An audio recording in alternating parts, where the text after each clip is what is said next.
कि अगर हमारे पास एक कंडक्टर में करंट पास हो रहा है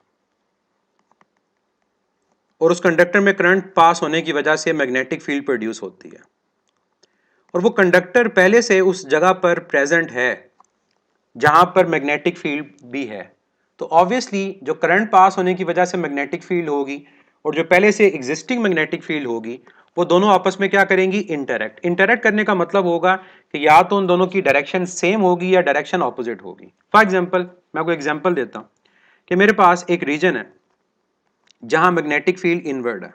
ये क्रॉस का सिंबल पहले बता चुका हूं, इनवर्ड टू द प्लेन।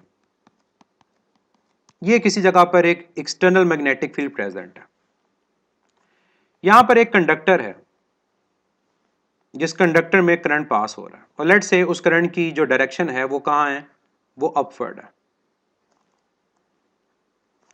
अब मुझे आप बताएं कि जब इस कंडक्टर में करंट अपवर्ड मूव करेगा तो क्या ये कंडक्टर टुवर्ड्स राइट मूव करेगा या ये कंडक्टर टुवर्ड्स लेफ्ट मूव करेगा या ये कंडक्टर रेस्ट पे रहेगा।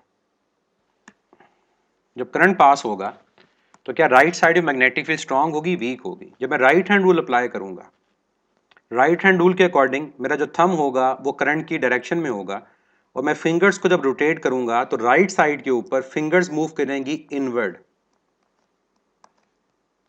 और लेफ्ट साइड पे मेरी फिंगर्स मूव करेंगी आउटवर्ड। मतलब ये है कि हमारे पास अगर करंट अपवर्ड है तो यहां पर मैग्नेटिक फील्ड का जो लूप प्रोड्यूस होगा वो एंटी क्लॉकवाइज होगा। लूप क्या होगा, एंटी क्लॉकवाइज। जब एंटी क्लॉकवाइज लूप प्रोड्यूस होगा तो एंटी क्लॉकवाइज में यहां पर इनवर्ड आएगा और यहां आउटवर्ड आएगा। अगर राइट साइड पे इनवर्ड तो वहां मैं क्रॉस को शो करूंगा, लेफ्ट साइड पे आउटवर्ड तो डॉट को शो करूंगा। क्रॉस और क्रॉस का मतलब है कि पहले वाली और अब करंट की वजह से जो मैग्नेटिक फील्ड है इन दोनों की डायरेक्शन सेम है। अगर डायरेक्शन सेम तो ये मैग्नेटिक फील्ड को स्ट्रेंथन करेगा, स्ट्रॉन्ग फील्ड प्रोड्यूस करेगा। और लेफ्ट साइड के ऊपर क्रॉस और डॉट का मतलब है कि एक की मैग्नेटिक फील्ड इनवर्ड थी, करंट की वजह से आउटवर्ड प्रोड्यूस हुई तो मैग्नेटिक फील्ड वीक प्रोड्यूस होगी। तो स्ट्रॉन्ग राइट पे वीक लेफ्ट पर, तो होगा क्या, स्ट्रॉन्ग से वीक इस कंडक्टर पे फोर्स लगेगी और इस फोर्स को क्या बोलेंगे, magnetic force on a current carrying conductor placed in a magnetic field. यानी अगर हमसे एग्जामिनर पूछता है कि मैग्नेटिक फील्ड्स कि हमारे पास जो इंटरेक्शन होती है वो करती क्या है, तो हमारा आंसर होगा कि इंटरेक्शन और मैग्नेटिक फील्ड की वजह से हमारे पास प्रोड्यूस होती है magnetic force. Magnetic force produce होती है। और मैं ये भी कह सकता हूं कि इंटरेक्शन ऑफ मैग्नेटिक फील्ड की वजह से क्या होता है, हमारे पास स्ट्रॉन्ग और वीक रीजन्स प्रोड्यूस होते हैं। किसके, मैग्नेटिक फील्ड के।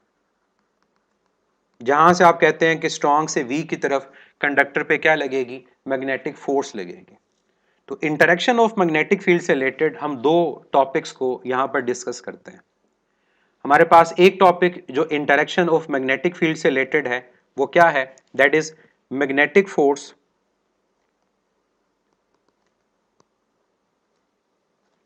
On a current carrying conductor, जैसे हमने भी डायग्राम ड्रॉ की, placed in a magnetic field. और दूसरा जो इंटरेक्शन से रिलेटेड हम टॉपिक डिस्कस करते हैं वो क्या है, that is magnetic force on a charge moving in a magnetic field. देखा जाए तो दोनों टॉपिक्स एक ही हैं, दोनों डिफरेंट टॉपिक्स नहीं हैं।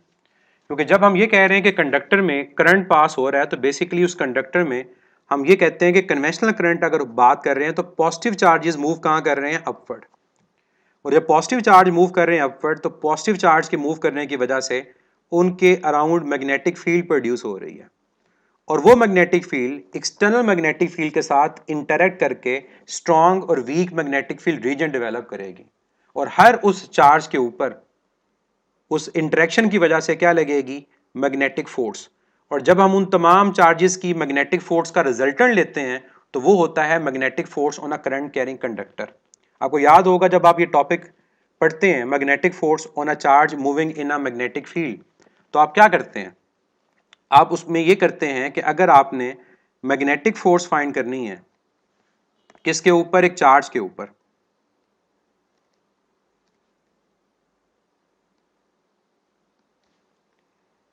तो फिर आप क्या करोगे, आप जो कंडक्टर पे मैग्नेटिक फोर्स लग रहेगी ओवरऑल, आप उसको डिवाइड कर दोगे टोटल नंबर ऑफ चार्जेस से, तो आपके पास एक चार्ज पे लगने वाली जो फोर्स होती है वो कैलकुलेट हो जाती है। तो मींस ये दोनों चीजें एक ही हैं कि हमारे पास कंडक्टर के ऊपर जो मैग्नेटिक फोर्स लग रही है, चार्ज के ऊपर मैग्नेटिक फोर्स लग रही है, दोनों का जो कॉन्सेप्ट है वो क्या है, वो सेम है।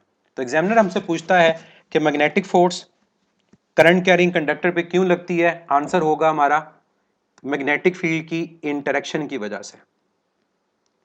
चार्ज पे मैग्नेटिक फोर्स क्यों लगती है, मैग्नेटिक फील्ड की इंटरेक्शन की वजह से। उस इंटरेक्शन की वजह से क्या होता है, स्ट्रॉन्ग और वीक फील्ड प्रोड्यूस होती है, और स्ट्रॉन्ग से वीक की तरफ मैग्नेटिक फोर्स अप्लाई होगी और कंडक्टर उस डायरेक्शन में मूव करना शुरू कर देगा, या चार्ज उसकी वजह से उस मैग्नेटिक फील्ड में क्या करेगा, डिफ्लेक्ट हो जाएगा। तो वन बाय वन अब हम इन टॉपिक्स को पढ़ेंगे, magnetic force on a current carrying conductor और magnetic force on a charge moving in a magnetic field.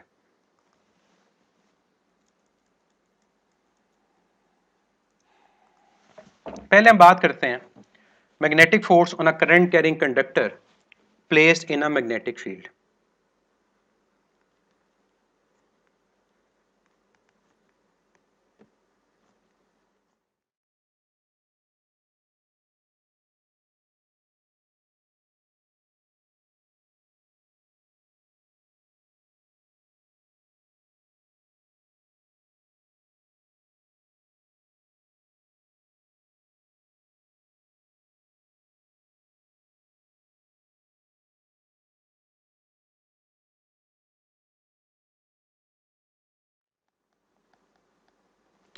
Placed in a magnetic field.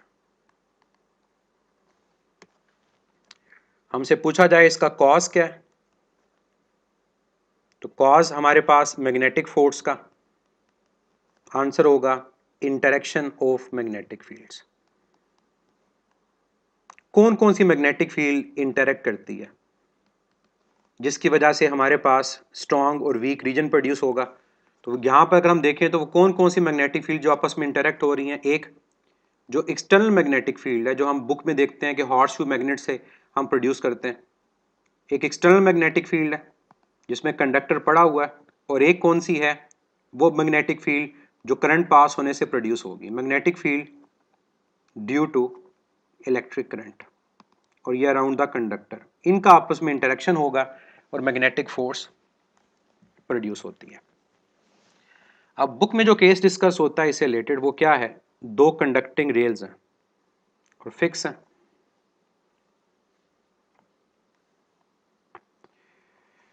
और इन कंडक्टिंग रेल्स के ऊपर प्रेजेंट है एक कॉपर स्ट्रिप, और कॉपर स्ट्रिप है मूवेबल। जो conducting rails हैं वो फिक्स हैं, और उसके ऊपर जो हमने कॉपर की स्ट्रिप रखी हुई है वो कॉपर की स्ट्रिप मूवेबल है। ये कंडक्टिंग रेल्स अटैच हैं एक पोटेंशियल सोर्स है, बैटरीज है, ये पॉजिटिव और ये नेगेटिव्स हैं। और एक मैं और काम कर लेता हूँ कि यहाँ पर मैं स्विच ले लेता हूँ। जिस जगह पर ये सिस्टम पड़ा हुआ है वहां पर मैग्नेटिक फील्ड भी है, हॉर्सशू मैग्नेट की मैग्नेटिक फील्ड। इस डायग्राम को यूं देखा जाता है कि हमारे पास एक हॉर्सशू मैग्नेट है,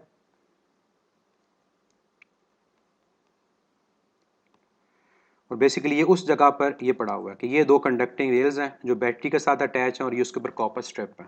अब अगर ये हॉर्सशू मैग्नेट है तो उसकी मैग्नेटिक फील्ड नॉर्थ से साउथ भी तो होगी, वो इनवर्ड डाउनवर्ड भी हो सकती है, वो आउटवर्ड भी हो सकती है। तो मैं यहाँ ज्यूम कर लेता हूँ कि हॉर्सशू मैग्नेट की जो मैग्नेटिक फील्ड यहाँ प्रेजेंट है वो इनवर्ड टू द प्लेन है,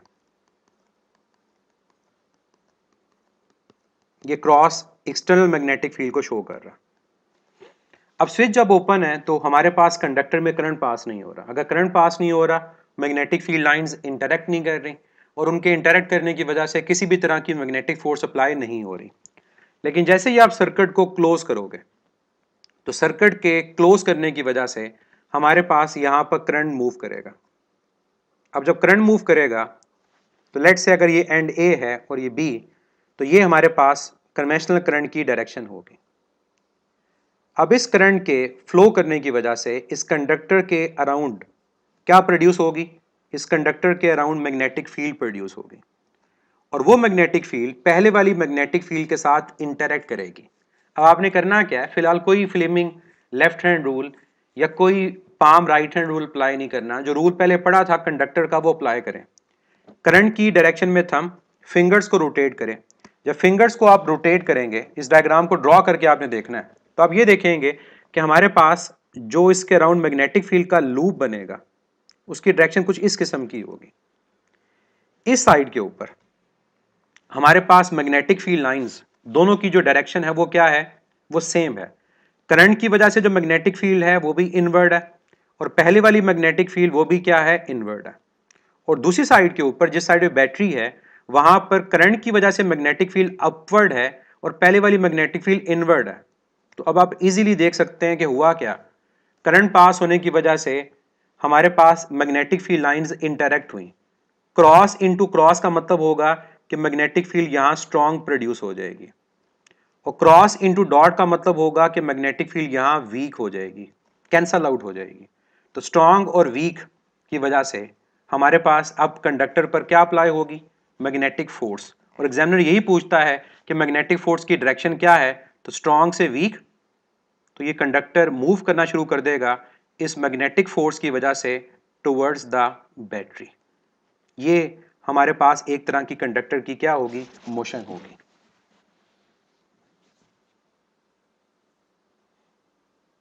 अब ये मैंने बगैर उस फ्लेमिंग राइट हैंड रूल या पाम राइट हैंड रूल के ये बात की है।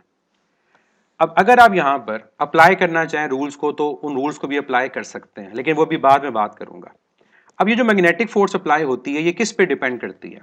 तो कहते हैं ये मैग्नेटिक फोर्स की जो मैग्नीट्यूड है ये डिपेंड करती है चार चीजों के ऊपर।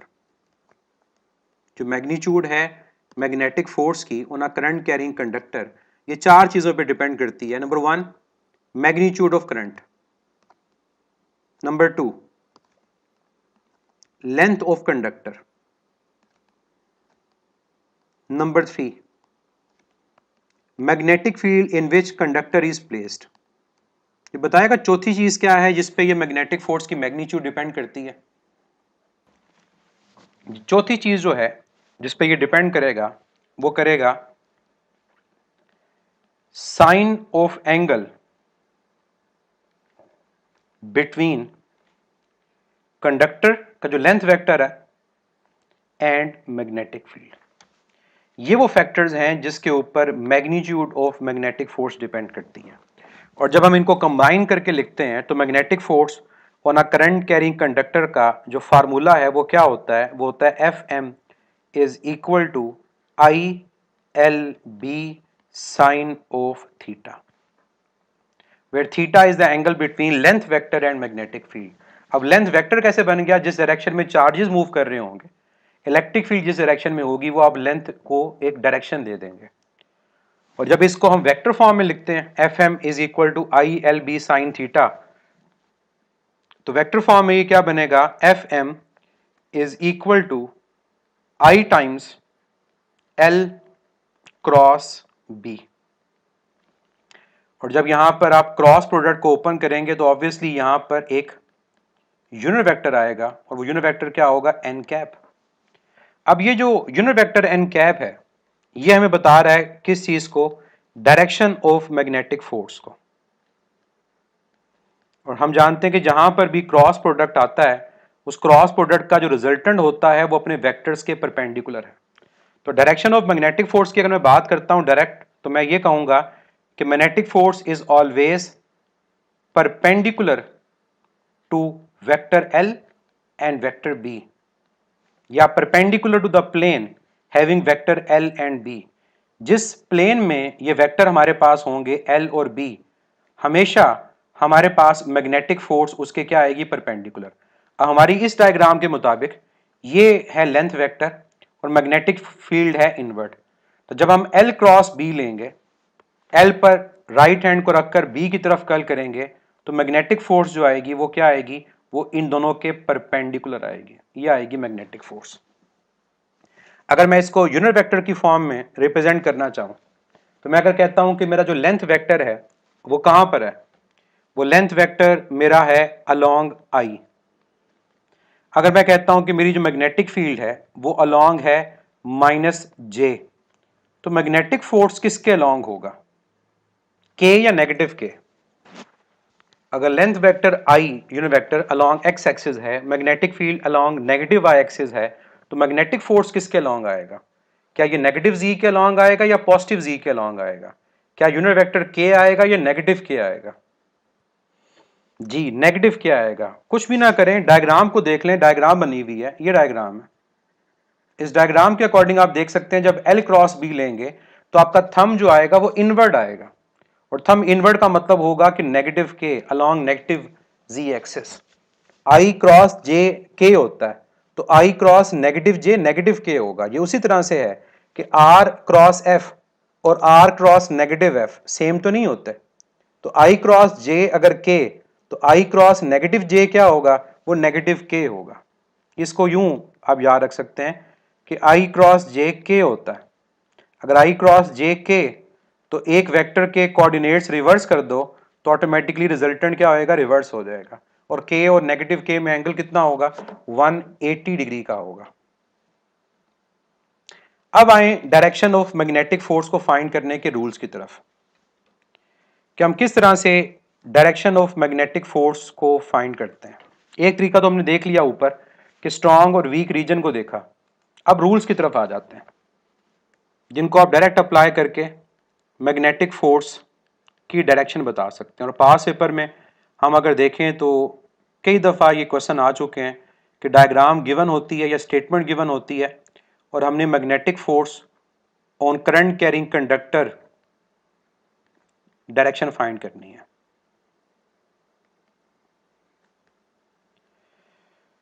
अब दो रूल्स हमारे पास हैं यहाँ पर। पहले मैं रूल जो डिस्कस करूंगा उसको हम राइट हैंड रूल सिंपल भी कह सकते हैं। मैं उसको जो याद रखता हूं, मैं याद रखता हूं palm open palm right hand rule. Open palm बोल दें या simple palm right hand rule बोल दें। अब ओपन पाम या palm right hand rule apply किस तरह से होता है, इसको भी डायग्राम से हम देखेंगे। जी, ये आपके पास स्क्रीन के ऊपर दो डिफरेंट एंगल से जो राइट हैंड पाम रूल है वो नजर आ रहा है। लेफ्ट साइड पे अगर मैं इस डायग्राम को इलेबरेट करता हूं तो आप देख सकते हैं कि हमारे पास जो थंब है एक वो डायरेक्शन शो करेगा, एक आपके पास राइट हैंड की फिंगर्स शो करेंगी, और थर्ड जो वेक्टर होगा वो आपके पाम हथेली के परपेंडिकुलर होगा। तो जो हमारे पास थंब होगा ये किसको इंडिकेट करेगा इस रूल के अंदर, कि बताएगा कि थंब किस डायरेक्शन को शो करेगा, करंट को, कि जिस डायरेक्शन में कंडक्टर में करंट पास होगा हम थंब को उसके अलोंग लेकर जाएंगे। फिंगर्स की बात करते हैं कि फिंगर्स किसे शो करेंगी, जो फिंगर्स हमारे पास होंगी ये रिप्रेजेंट करेंगी मैग्नेटिक फील्ड लाइंस को। अगर आप भूल भी जाएं तो याद रखने की फिंगर्स है ना, ज्यादा फील्ड लाइंस ये मैग्नेटिक फील्ड लाइंस को रिप्रेजेंट करेंगे। तो तीसरी चीज हमारे पास क्या है, पाम। तो परपेंडिकुलर डायरेक्शन में जो पाम होगा ये किसकी डायरेक्शन शो करेगा, ये डायरेक्शन शो करेगा मैग्नेटिक फोर्स की, या फिर आप ये भी कह सकते हैं ये मोशन ऑफ कंडक्टर को रिप्रेजेंट कर रहा होगा, किस डायरेक्शन में कंडक्टर मूव करेगा। अब ऊपर जो हमने डायग्राम बनाई थी उस डायग्राम को अगर आपने ड्रॉ किया है तो आप पेपर पे डायग्राम ड्रॉ करके देख सकते हैं कि हमारे पास ये रूल किस तरह से अप्लाई होता है। लेफ्ट साइड भी देख लें, लेफ्ट साइड भी सिर्फ मैंने ओरिएंटेशन को चेंज किया।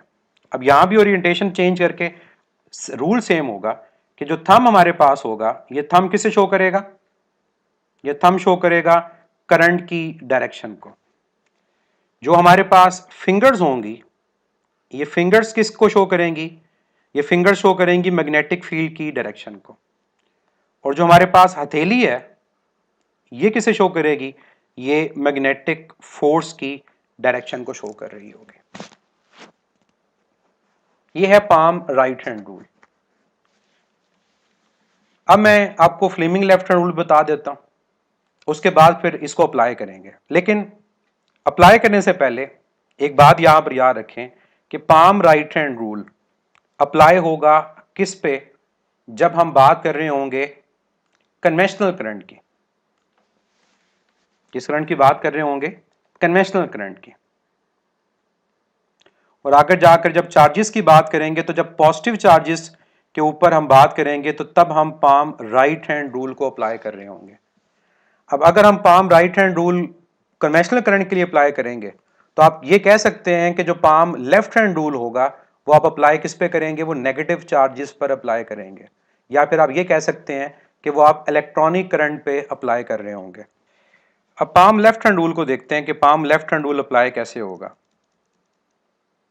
और ये भी आगे जाकर आपको चार्ज टू मैस रेशो के अंदर वहां पर भी यूज करना पड़ेगा। जो पाम लेफ्ट हैंड रूल है, इसको आप यूं कह सकते हैं कि आप अप्लाई तब करेंगे जब आप इलेक्ट्रॉनिक करंट को लेंगे, नेगेटिव चार्जेस को लेंगे। अब ये रूल अप्लाई कैसे होना है इसको देख लें। सिंपल, अब लेफ्ट हैंड रूल को आपने अज्यूम कर लेना। बाकी तमाम चीजें जो हमारे पास होंगी वो सेम होंगी। कि अगर मैं बात करता हूं फिंगर्स की, तो जो फिंगर्स हमारे पास होंगी वो किसे शो करेंगी? अब भी मैग्नेटिक फील्ड को शो करेंगे। अगर मैं बात करूं थंब की, तो थंब अब भी किसे शो करेगा? वो करंट को शो करेगा। बस होगा ये कि हमारे पास जो डायरेक्शन होगी वो रिवर्स आ जाएगी। अगर डायरेक्शन इलेक्ट्रॉनिक की और कन्वेंशनल की एक कंडक्टर में सेम है, तो अगर कन्वेंशनल करंट की फोर्स टुवर्ड्स राइट है या टुवर्ड्स ईस्ट है, तो इलेक्ट्रॉनिक करंट की डायरेक्शन क्या होगी फोर्स की? वो टुवर्ड्स वेस्ट होगी। बाकी जो रूल है वो सारा का सारा क्या है? वो सेम है। तो ये हमारे पास इलेक्ट्रॉनिक करंट के लिए अप्लाई होता है। और अगर मैं आपको साइड एंगल से बात करूं तब भी यही है कि जो हमारा थंब होगा वो किसे शो करेगा? वो शो करेगा करंट को। जो हमारे पास फिंगर्स हैं वो किसे शो करेंगी? वो मैग्नेटिक फील्ड लाइंस को शो करेंगे।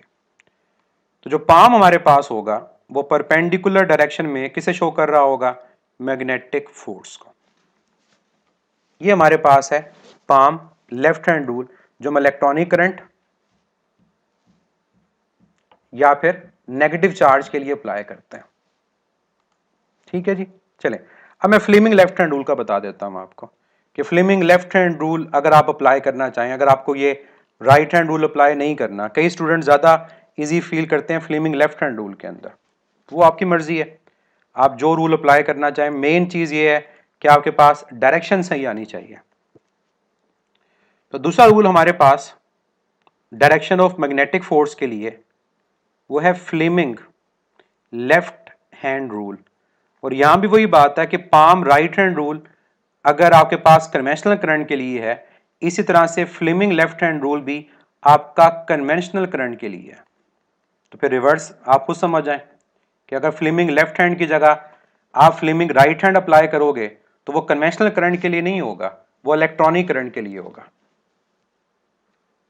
चलें अब मैं फ्लेमिंग लेफ्ट हैंड रूल में आपको बता देता हूं कि Fleming left hand rule apply किस तरह से होगा। मैंने आपको 3 डिफरेंट डायरेक्शन से इसको शो किया, तीनों को वन बाय वन मैं एक्सप्लेन कर देता हूं। देखें हमारे पास सबसे पहले मैं लेफ्ट साइड पे आ जाता हूं कि लेफ्ट साइड के ऊपर अगर मैं टॉप व्यू से इस फ्लेमिंग लेफ्ट हैंड रूल को देखता हूं तो मेरे पास ये थंब, फर्स्ट फिंगर और सेकंड फिंगर किसे रिप्रेजेंट करेंगी। इसको याद रखने के लिए आप ये एब्रिविएशन याद रख सकते हैं, एफ बी आई।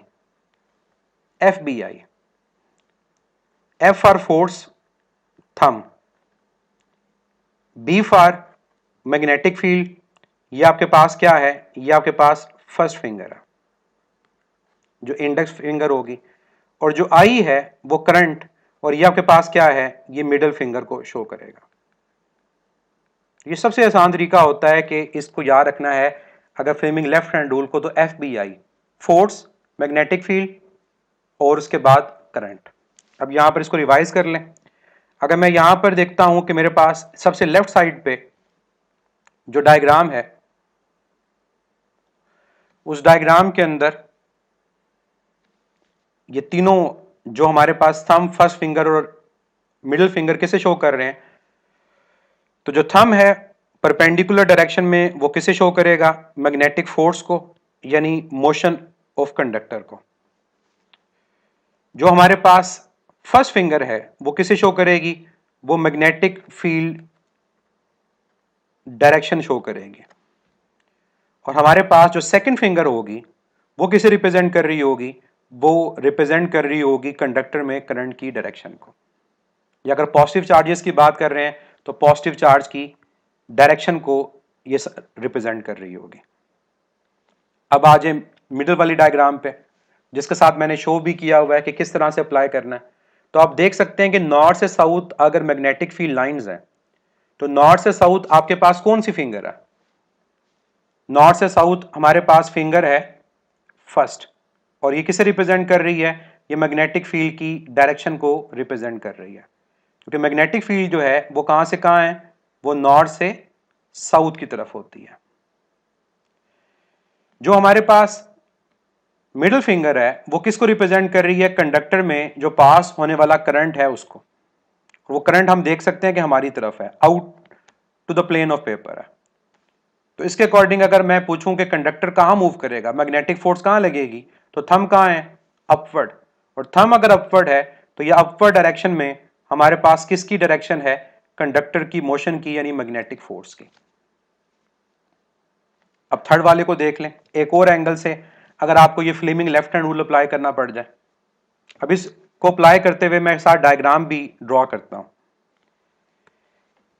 कि लेट से जिस जगह पर हमने ये रूल अप्लाई करना है उस जगह पर हमारे पास कंडक्टर में जो करंट की डायरेक्शन है वो क्या है, वो out of the plane of paper है। अगर करंट की direction out of the plane of paper है तो आप देख सकते हैं कि जो हमारे पास मिडिल फिंगर है वो क्या है, वो out of the plane of paper है। तो मिडिल फिंगर किसे शो कर रही है, करंट को। जिस जगह पर ये कंडक्टर प्रेजेंट है उस जगह पर मैग्नेटिक फील्ड लाइंस भी हैं। और फर्ज करें वहां पर जो मैग्नेटिक फील्ड लाइंस हैं वो पेपर के टॉप की तरफ है, कि जिस पेपर पे आप टेस्ट अटेम्प्ट कर रहे हैं उसके अकॉर्डिंग जो पेपर का टॉप होगा, टॉप की तरफ मैग्नेटिक फील्ड लाइंस हैं। तो अब रूल को देखें कि आपके पास जो इंडेक्स फिंगर है फर्स्ट फिंगर, वो फर्स्ट फिंगर कहां पर है, अपवर्ड। अब अगर पूछा जाए कि इस कंडक्टर पे मैग्नेटिक फोर्स किस डायरेक्शन में है, तो थंब कहां इंडिकेट कर रहा है, टुवर्ड्स लेफ्ट। तो लेफ्ट डायरेक्शन में हमारे पास क्या लग रही है, इस कंडक्टर के ऊपर मैग्नेटिक फोर्स अप्लाई हो रही है। तो यानी कंडक्टर जो होगा इंटरेक्शन ऑफ मैग्नेटिक फील्ड्स की वजह से कहां मूव करेगा, वो टुवर्ड्स लेफ्ट मूव करेगा। तो ये है Fleming left hand rule. Fleming right hand rule इसके ऑपोजिट कर दें, इन्हीं हाथों को उल्टा बना दें तो फ्लेमिंग राइट हैंड रूल हो जाएगा। और वो किसके लिए अप्लाई होगा, अगर Fleming left hand rule conventional के लिए अप्लाई होगा तो Fleming right hand rule electronic current के लिए अप्लाई हो रहा होगा। क्लियर है ये रूल कि किस तरह से Fleming left hand rule apply करना है, और इसमें थंब, फर्स्ट फिंगर और सेकंड फिंगर किसे रिप्रेजेंट करती है।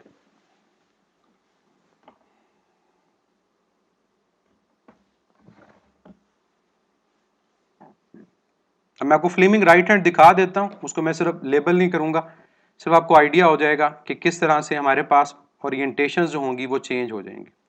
अगर इस फ्लेमिंग लेफ्ट हैंड की जगह मैं फ्लेमिंग राइट हैंड देखूं तो ये फ्लेमिंग राइट हैंड होगा।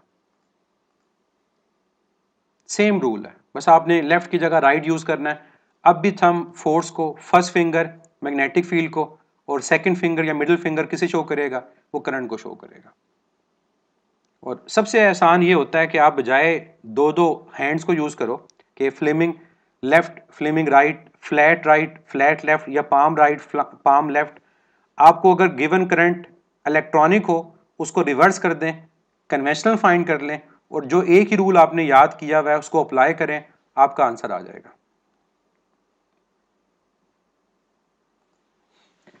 चलिए रूल्स की बात तो हो गई, अब हम एक दो क्वेश्चंस कर लेते हैं और इनको अप्लाई करके देख लेंगे कि क्या हमें ये रूल समझ आए भी हैं या नहीं आए।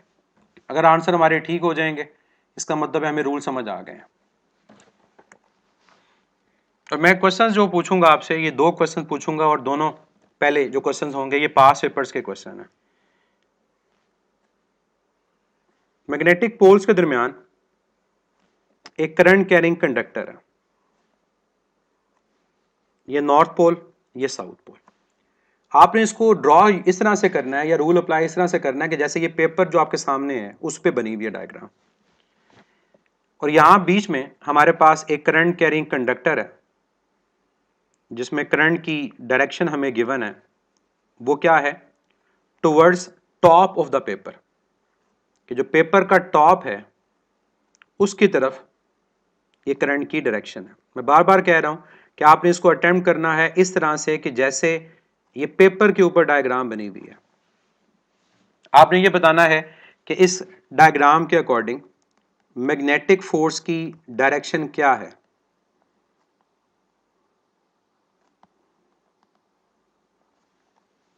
Perpendicular invert to the plane, perpendicular outward to the plane, towards bottom of paper, towards top of the paper. अगर करंट नहीं बताया हुआ तो आपने उसको कन्वेंशनल ही लेना है। जी, इनटू द पेपर। तो इनटू द पेपर के साथ डाउनवर्ड का वर्ड यूज ना करें, बेहतर है। अगर इनटू द पेपर है इसका मतलब है वो परपेंडिकुलर इनवर्ड है। अब देखिए रूल जब अप्लाई आप करेंगे तो आपके पास नॉर्थ से साउथ मैग्नेटिक फील्ड लाइंस हैं। अगर मैं palm right hand rule apply कर रहा हूं तो इस डायरेक्शन में क्या होंगी, इस डायरेक्शन में मेरे पास राइट हैंड की फिंगर्स होंगी। फिर मेरे पास जो करंट है उस करंट की डायरेक्शन में कौन होगा, उस करंट की डायरेक्शन में थंब होगा। तो जो पाम होगा वो into the plane of paper होगा, मतलब मैं इस तरह से देखूंगा जैसे मैं हाथ को, हथेली को पेपर के ऊपर रख दूं और मेरा जो थंब होगा वो पेपर के टॉप की तरफ हो, तो हथेली inward to the plane of paper है। तो यहां पर मैग्नेटिक फोर्स जो होगी वो क्या होगी, inward, inward to the plane of paper. और यहां पर जैसे अनीस ने कहा मैं क्रॉस को यूज करूंगा, और क्रॉस किसको रिप्रेजेंट करेगा कि मैग्नेटिक फोर्स जो है that is perpendicular inward to the plane, कि जो भी प्लेन है, पेपर है या बोर्ड है, उसके इनवर्ड है। अब सेम ये क्वेश्चन आपके पास एक और साल आया लेकिन डायग्राम को उन्होंने चेंज कर दिया। अब ये डायग्राम है 2D, 2 डायमेंशनल, और जब दोबारा ये क्वेश्चन आया था तो डायग्राम को उन्होंने 3 डायमेंशनल बना दिया। अब ऑब्वियसली जब 3 डायमेंशनल बनाएंगे तो हमारा जो रेफरेंस होगा उसको देखने का वो चेंज हो जाएगा। अब अगर मैं दोबारा से इस डायग्राम को बनाता हूं, ये नॉर्थ पोल, ये साउथ पोल, और ये वो कंडक्टर है जहां करंट पास हो रहा है। अब मैं ये नहीं कह सकता कि इस डायग्राम के अकॉर्डिंग जो करंट है वो towards top of the paper है। अब मैं करंट की डायरेक्शन बताऊंगा अपने मुताबिक कि मैं इस डायग्राम को किस साइड से देखते हुए इसका आंसर दे रहा हूं। तो मैं यहां पर सबसे आसान तरीका बताता हूं कि आप क्या करें, आप किसी एक पॉइंट पे ऑब्जर्वर को बना लें, यहां पर ऑब्जर्वर को बना लें, और अब ऑब्जर्वर को जब बना लिया तो इस ऑब्जर्वर के मुताबिक अब आप बताएं कि मैग्नेटिक फोर्स की जो डायरेक्शन होगी वो क्या होगी।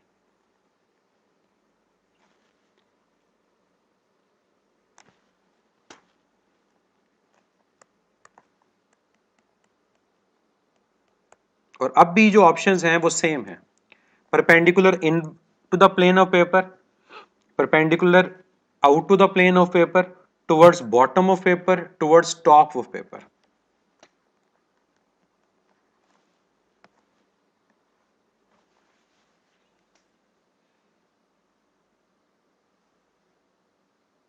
मेरी ऑप्शंस हैं उनके मुताबिक आंसर दें। Towards top of the paper, towards bottom of the paper, into the paper, out of the paper.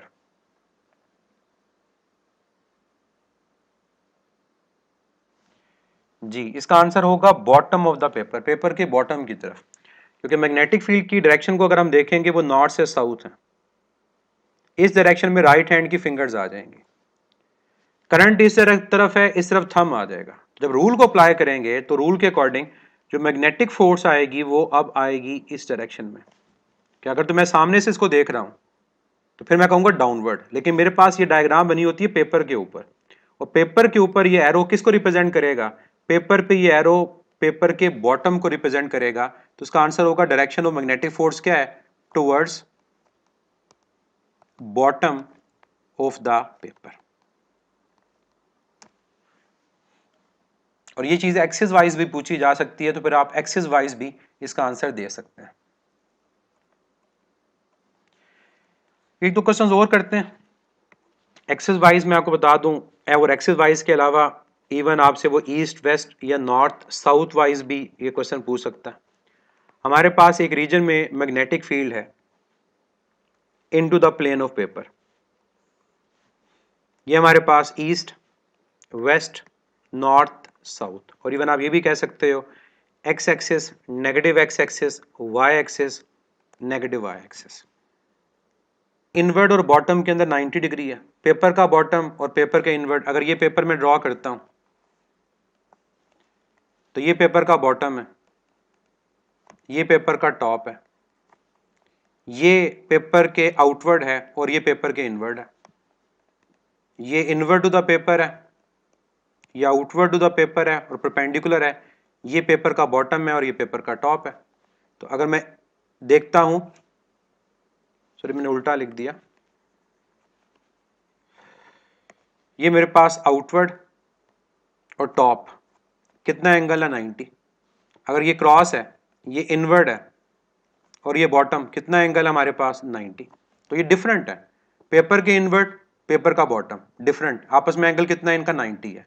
Paper के आउटवर्ड पेपर का टॉप डिफरेंट है, तो एंगल उनका कितना होगा? 90 होगा।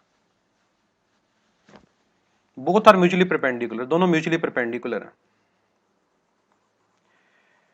चलें, ये मैंने आपको एक्सिस ड्रॉ कर दी है। अब मैं आपको स्टेटमेंट एक सिर्फ बोलूंगा, आपने स्टेटमेंट को सुनना है और स्टेटमेंट को सुन के आपने आंसर बताना है कि क्या होगा। इस प्लेन में जहां magnetic field inward to the plane है, करंट मूव कर रहा है टुवर्ड्स पॉजिटिव एक्स एक्सिस, तो मैग्नेटिक फोर्स की डायरेक्शन क्या होगी?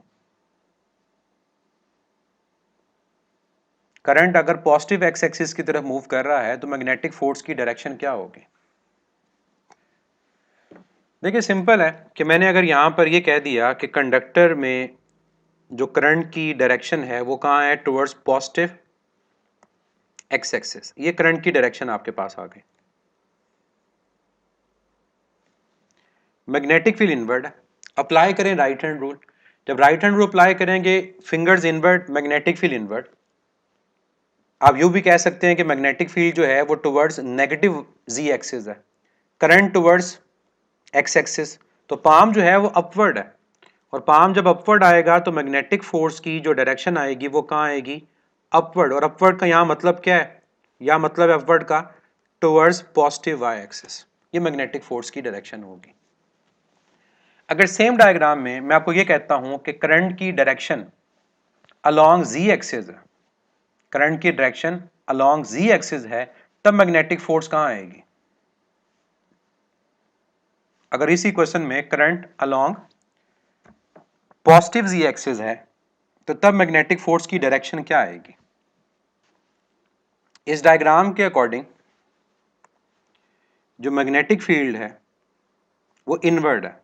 इनवर्ड का मतलब होगा along negative Z axis.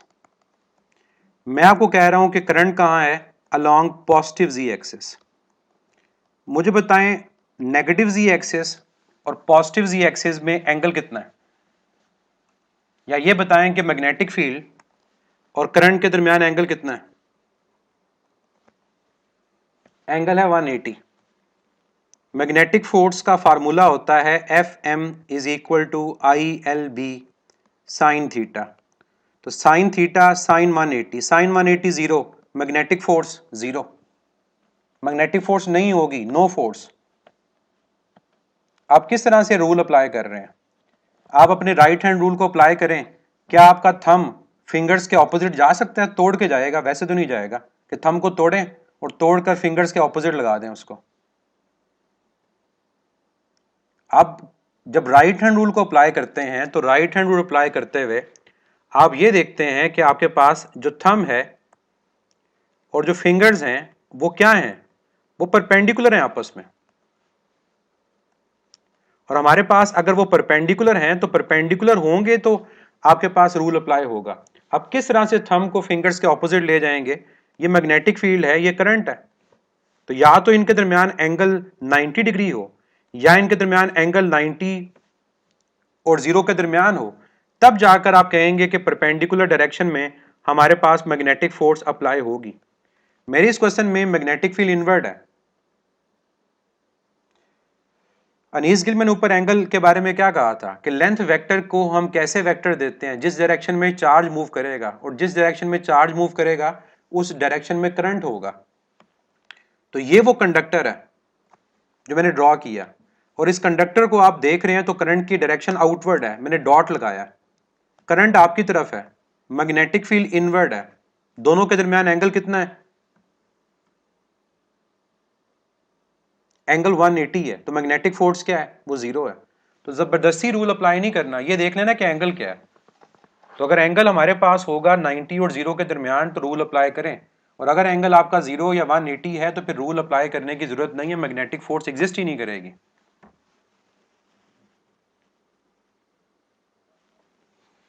Inward का मतलब होता है कि जमीन के अंदर, ये इनवर्ड है कि अगर आप जमीन पे खड़े हैं ना तो ग्रेविटेशनल फोर्स इनवर्ड है, ये इनवर्ड का मतलब है।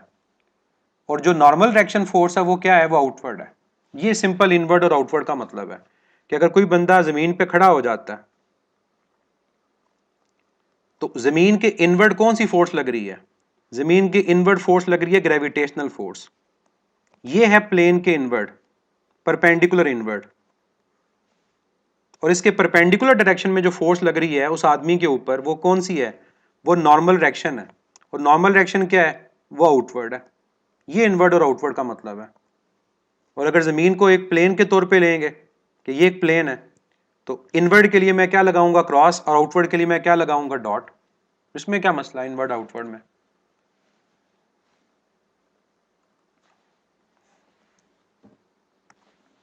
तो ये जो मैग्नेटिक फोर्स वाला पॉइंट मैंने बताया, इसका ख्याल रखिएगा कि आपने रूल जब अप्लाई करना है तो एंगल का भी ख्याल रखना है। बस सिंपल ये नहीं कि रूल हमें आता है, हाथ को घुमाना आता है, फिंगर्स को घुमाना आता है, बस रूल अप्लाई कर देना है। ये भी देखना है कि अप्लाई हो भी सकता है या नहीं हो सकता। तो मैग्नेटिक फोर्स के इस फार्मूला के अंदर मैं अगर एंगल की वेरिएशन की बात करता हूं तो हमसे डिफरेंट तरह के सवाल यहां पूछे जा सकते हैं कि मैग्नेटिक फोर्स मैक्सिमम कब होगी। हमारे पास मैग्नेटिक फोर्स मिनिमम कब होगी। मैक्सिमम मैग्नेटिक फोर्स कब होती है, जब आपके पास एंगल कितना होगा, 0 होगा, सॉरी 90 होगा, और 90 के अलावा हमारे पास एंगल 270 होगा, 90 डिग्री और 270 डिग्री, 270 भी -90 है। फोर्स कब मिनिमम होगी, जब एंगल आपके पास कितना होगा, 180 होगा, या फिर आपके पास एंगल कितना होगा, 0 होगा, पैरेलल या एंटी पैरेलल। हमारे पास कब मैग्नेटिक फोर्स जो होगी वो मैक्सिमम का हाफ होगी, कब हमारे पास मैग्नेटिक फोर्स मैक्सिमम का हाफ होगी। तो आपने ये देखना है कि मैग्नेटिक फोर्स के फार्मूला के अंदर कौन आ रहा है, साइन थीटा, और साइन थीटा की वैल्यू 1/2 कब आती है, 30। इसका मतलब जब एंगल हमारे पास 30 डिग्री होगा, π/6, तो हमारे पास साइन 30 1/2, मैग्नेटिक फोर्स हाफ हो जाएगी। अब एंगल रह गए 45 और 60, मैं वो भी बता देता हूं कि अगर आपके पास एंगल 45 होगा तो फिर क्या होगा, और अगर आपके पास एंगल 60 होगा तो फिर क्या होगा।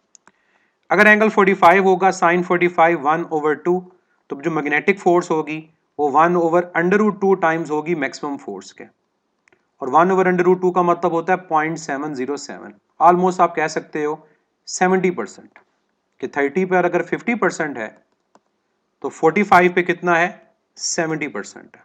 और अगर 60 की बात करें, cos 60 √3 बाय साइन 60 √3/2 होता है, और √3/2 का मतलब होता है 0.866, और इसका मतलब होगा कि अप्रॉक्सीमेटली आप कह सकते हो 86 या 87%। तो ये ख्याल रखना है कि मैग्नेटिक फोर्स थीटा पे डिपेंड जब करेगा तो थीटा चेंज होने से किस तरह से हमारा आंसर चेंज हो रहा होगा। अगर मैं कहता हूं कि करंट की डायरेक्शन टुवर्ड्स ईस्ट है, मैग्नेटिक फील्ड टुवर्ड्स वेस्ट है, तो मैग्नेटिक फोर्स क्या अप्लाई होगी?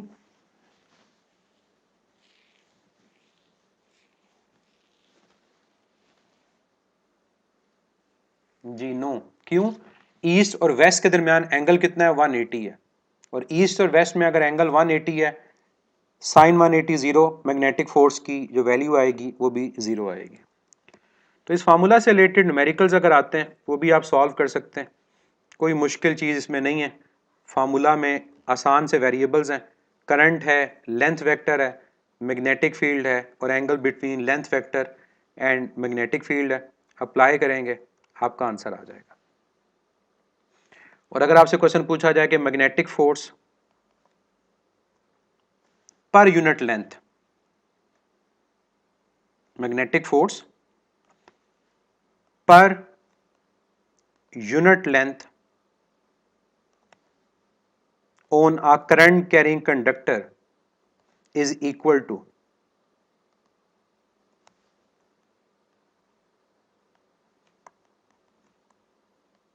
क्या आंसर देंगे? सिंपल, इस L को डिवाइड कर देंगे मैग्नेटिक फोर्स के साथ, तो magnetic force per unit length will be equal to I B sine of theta. और अगर हमारा एंगल 90 होगा तो किसके इक्वल आएगा? आई बी के इक्वल आ रहा होगा। कोई मुश्किल सवाल नहीं है, आसान सवाल है, प्रॉपरली अप्लाई करना है, आंसर ठीक आएगा। जो दूसरा टॉपिक हमारे पास है वो कौन सा है? That is magnetic force on a charge moving in a magnetic field.